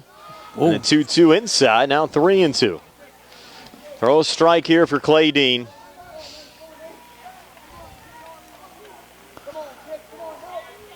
And Leonard should know he's getting one, too. Hasn't taken a cut yet this at bat. 3-2 pitch, Dean to Leonard. High and in tight, wow. Surprised Dean will let that one get away from him. So Leonard walks, as Gary said, without swinging the bat. That's going to bring up Bassiano, Dante Bassiano, hitting from the number 9 spot. 0 for 2 with a sacrifice. Dean will look over at first. First pitch here to Bassiano, shows bunt, pulls back, pitching there for a strike. And a bunt his way on base with 2 outs here in the inning. Move a runner into scoring position to bring up the top of the order. We have 2 outs, though, in the inning. Well, if he bunts for a single. He's bunt for a single, correct, yeah. Can't sacrifice. 0-1 on the way, high and in tight. Evens up the count at 1-1.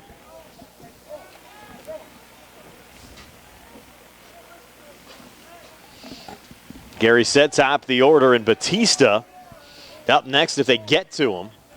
Wildcats lead it 4-2 over the Red Raiders. It's turned out to be a long game tonight at Bailey Park. Pitch on the way, swing and a miss. Runner's going to advance on a pass ball. Got away from White.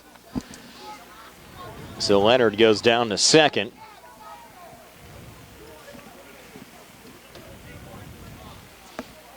Now Bassiano will try to re-engage here in the batter's box.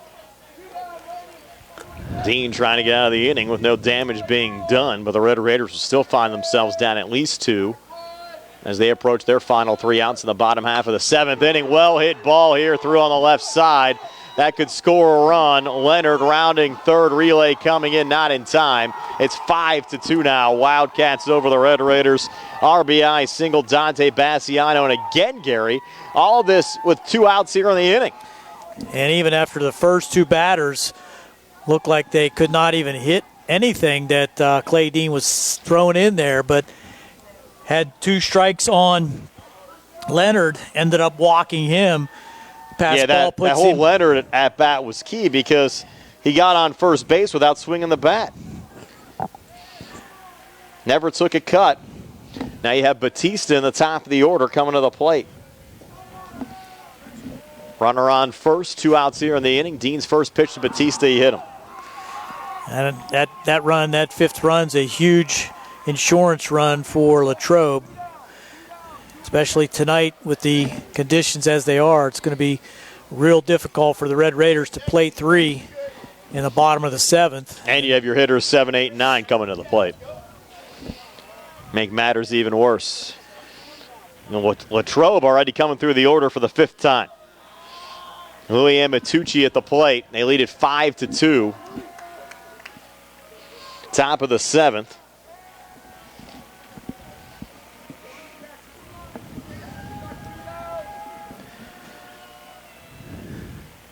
Red Raiders is trying to get out of this half inning after Dean struck out the opening 2 batters, Boring and Smith. Both looking. Yep. First pitch here to Amatucci. Breaking ball called strike, 0-1.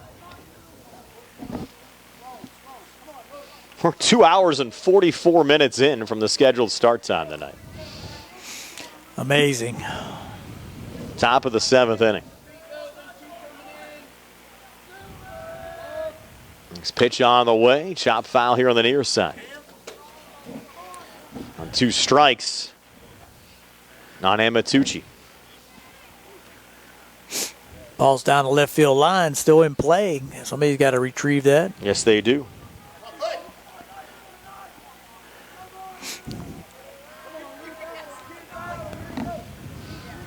Dean now with 2 strikes on Amatucci. Let's see if he can finish him off. And this top half of the 7th inning, and that pitch a little low.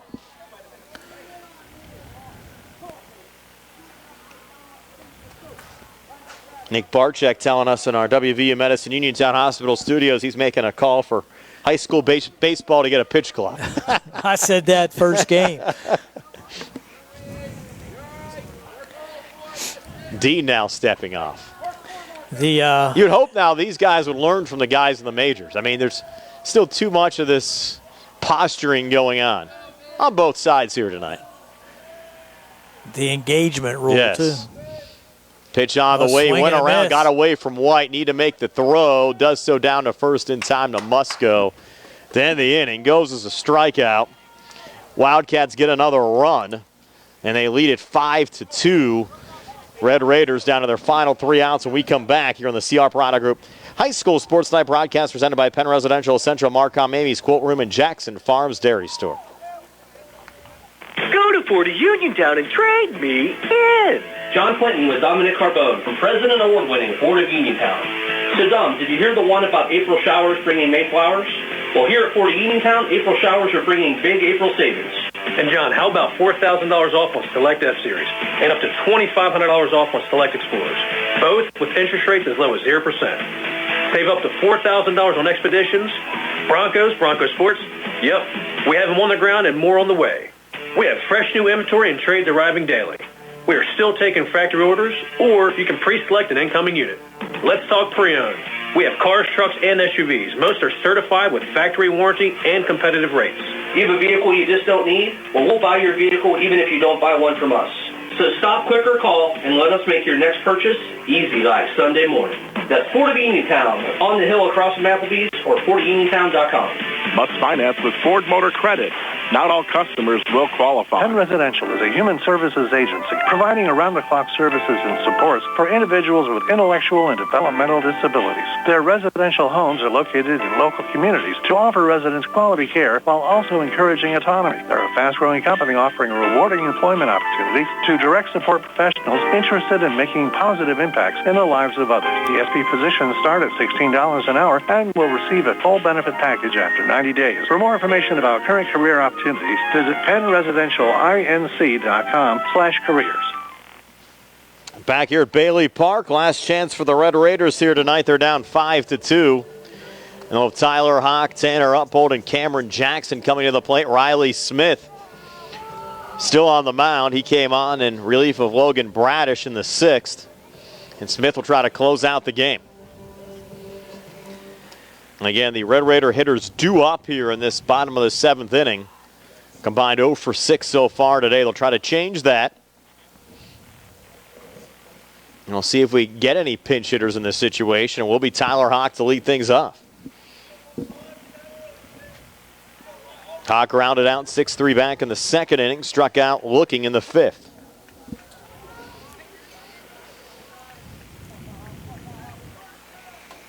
Now Hawk set to go, and just need to get a couple of guys on here, Gary, and try to get this inning started. Need runners. Yeah. Smith's first pitch to Hawk fouled off, 0-1. In more high school baseball on the WMBS Facebook page tomorrow afternoon, Ringgold taking on Laurel Highlands. The next week, we'll have the Laurel Highlands Uniontown game on Monday on both the radio and on Facebook. 7 o'clock start, just like tonight. And a 4 o'clock start between the two teams a week from tomorrow at Laurel Highlands. Hawk taking one there. Smith did have a little control issues. Yes. The first couple batters that he faced, but he did bring it back and was able to get the strikeout to end the last inning. Finds the strike zone there on the 1-1.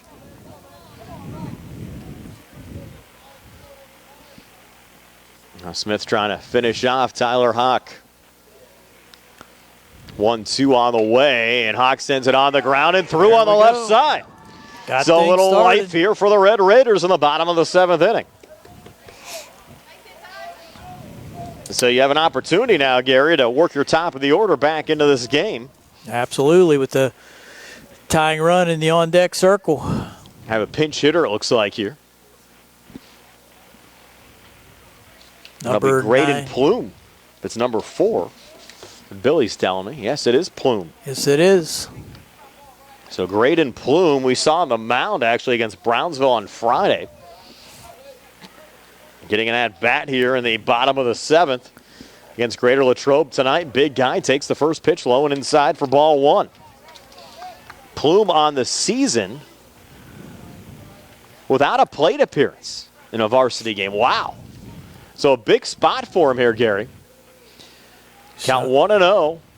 Swing and a miss. Big cut there from Plume. Coach in one of those situations, though, Kenny Muska maybe has a feeling. Absolutely, showing some confidence in his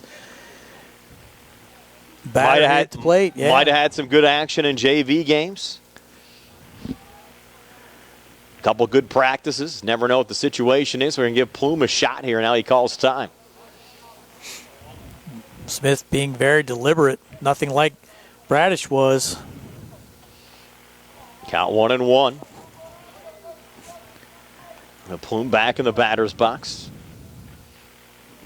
Smith will look over at first. Throws that way. And the ball was just nubbed down by the first baseman, Bradish. No need to take any chances over there at first. That run really doesn't mean anything. No, it's a 5-2 lead for Greater Latrobe over Uniontown.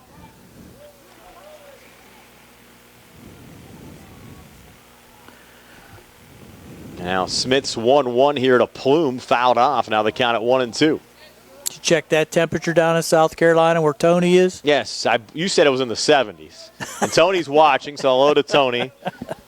You're probably having a very fun week. We wish we were there. Count 1-2. Now the pitch on the way here to Plume. Called strike 3. Wow. He thought it was coming inside, kind of looked away from it. So 1 out here in the bottom of the 7th. Cameron Jackson due up next. He's going to bat. He's going to bat. With Hawk on first. And the Red Raiders down 3 at 5-2. Jackson struck out twice looking here so far this evening. Needs to put one in play. Smith will look over to Hawk at first. Throws that way, and Hawk back safely again. Mason Kuhn at the top of the order due up next. Mason surprisingly 0 for 3 today. And I'm not sure why Smith is worried about the runner at first. Just throw across the plate. It's a 5-2 game. First pitch here to Jackson. Hit on the ground. Could be two. Flip to second for 1. Throw over to first. Goes off the fence. So they get the lead runner. Goes 6-4 on the fielder's choice for the second out of the inning. Now bring up Mason Kuhn. Last chance for the Red Raiders. Top of the order. Yep. See what happens. Again, Uniontown brought a 4-game winning streak into this game. With a win, Greater Latrobe will take over sole possession of first place in the conference. Red Raiders really to stay alive for the section championship have to win tomorrow. Now time call. Tell me they're going to make a pitching change here, Gary. That's what we needed, timeout. A 5-2 game. They're going to make a change, it looks like. No, they're just... He gave a little fist bump. Doing a muddle huddle, I think. Yeah. Gave a little fist bump there. With the initial fist bump, I'm thinking he's going to make a move. It's the whole infield in. I think Smitty needs to break it up. He's slowly making his way over there. And they're going to do that. I think they're Stick talking with another about Smith on the mound. What do they want to eat on the way home? Probably breakfast. Yeah, for breakfast, yeah. Probably have the fast food joints serving the McGriddles already. No doubt. Now Kuhn stepping in. Trying to extend this game for Uniontown. 0 for 3, struck out, flew out to center, and grounded to short. First pitch here to Kuhn, called strike 0-1. Hawk led off the inning with a single, but then Plume batting in place of Uphold struck out, and Jackson hit into a fielder's choice. Actually, Jackson's the runner on first right now. And Kuhn with a well-hit ball to center field, getting under it and making the catch to end the game for the Wildcats is Batista. So, Greater Latrobe snaps Uniontown's 4-game winning streak. Wildcats win it 5-2. Stay tuned. We're back to tell you all about it on our post-game show. Brought to you by South Union Township Supervisor Rick Vernon. Comes your way next year on WMBS, the Triple Live High School Sports Network, and Facebook Live. Award-winning cardiac care is close to home at WVU Medicine Uniontown Hospital. According to 2022 statistics by the CDC, roughly 18.2 million Americans over the age of 20 have coronary artery disease. Each year, 805,000 people experience a heart attack. Of those attacks, 1 in 5 go unnoticed, resulting in underlying conditions. The WVU Medicine Heart and Vascular Institute's cardiology team at Uniontown Hospital is a top-tier provider of interventional cardiac care. With a dedicated staff, including board-certified interventional cardiologists, the cardiology department is fully equipped with the resources necessary to provide accurate and effective treatment. Utilizing 2 catheterization labs, 2 stress testing machines, and 2 echocardiography machines, the cardiac care team is prepared to accommodate a variety of cardiovascular emergencies and conditions. For more information about cardiac care at Uniontown Hospital, please call 724-430-5530 for the cardiac cath lab or 724-430-5653 for cardiac diagnostic testing. Open 24 hours for your convenience. WVU Uniontown Hospital looks forward to assisting you. Dinner's great. It's one of your top 3 favorite meals. You just don't want to have to make it. Well, with Jimmy John's, you don't have to. Whether you live in a sandwich delivery zone or head into the store, you can always get a freaky fresh sandwich. Click to order at jimmyjohns.com. Freaky fast, freaky good. Order online at jimmyjohns.com or call 724-437-6800 for delivery or curbside pickup. Jimmy John's, next to Walnut Hill. Shop and save. The Silverado Roundup is going on now at C. Harper Chevy East in New Alexandria. We have extra inventory of 2022-23 Silverado 1500 crew cabs, and they're priced to move. All this month, you can save up to $10,000 on a new Silverado with special financing and employee pricing. Plus, stop in to C. Harper Chevy East in Maple and enter to win a trip to Las Vegas. Hurry in to C. Harper Chevy East because a deal like this won't last long. The sale ends April 30th, 2023. Greater Latrobe, a 5-2 win over the Uniontown Red Raiders. Back here on our postgame show, brought to you by South Union Township Supervisor Rick Vernon. Gary has your game recap. Thanks, Brian. For the Uniontown Red Raiders, they had 2 runs on 6 hits. They did commit 2 errors, one costly error that cost them a run, and they did leave 6 men on base. All important, left the bases loaded in the 6th inning when they had an opportunity to tie it or take the lead, and unable to push anything across in that 6th inning. So their 2 runs coming across in that 4th inning was all they could muster here this evening. Wyatt Nels was 2 for 2 with a walk, and Christian Thomas had an RBI single for the Red Raiders. On the Latrobe Wildcat side, they had 5 runs, they had 8 hits, did not commit an error. Latrobe did leave 11 men on base, so the Red Raiders pitched their way out of a couple jams, but they did allow the 3 runs in the 2nd inning when Latrobe brought 9 men to the plate. 1 run in the 6th, and 1 run in the 7th. Added to those total of 5 runs for the Latrobe Wildcats. They get the victory, claim first place in the section, and we'll do it again tomorrow, Brian. Yeah, Uniontown will have to win tomorrow to still have a chance at winning the section. Win improves Greater Latrobe to 8-5 overall, 6-1 in conference play. Loss drops Uniontown to 8-5 overall, 5-2 in the conference. Tomorrow on the WMBS Facebook page, Laurel Highlands at Ringgold, 4 o'clock start. We'll see the Red Raiders again on Monday here at Bailey Park against Laurel Highlands at 7 o'clock. Our Sprouse Insurance Group pregame show on both the radio side and Facebook starts at 6:45. Time of the game tonight, 2 hours and 54 minutes. Wildcats win it 5-2 over the Uniontown Red Raiders. For Gary Frankhauser and Billy Dice, Nick Barczyk back inside our WVU Medicine Uniontown Hospital studios. This is Brian Morozak, and have yourselves a pleasant good evening. Again, your final score from Bailey Park, Greater Latrobe 5 and Uniontown 2. So long, everybody.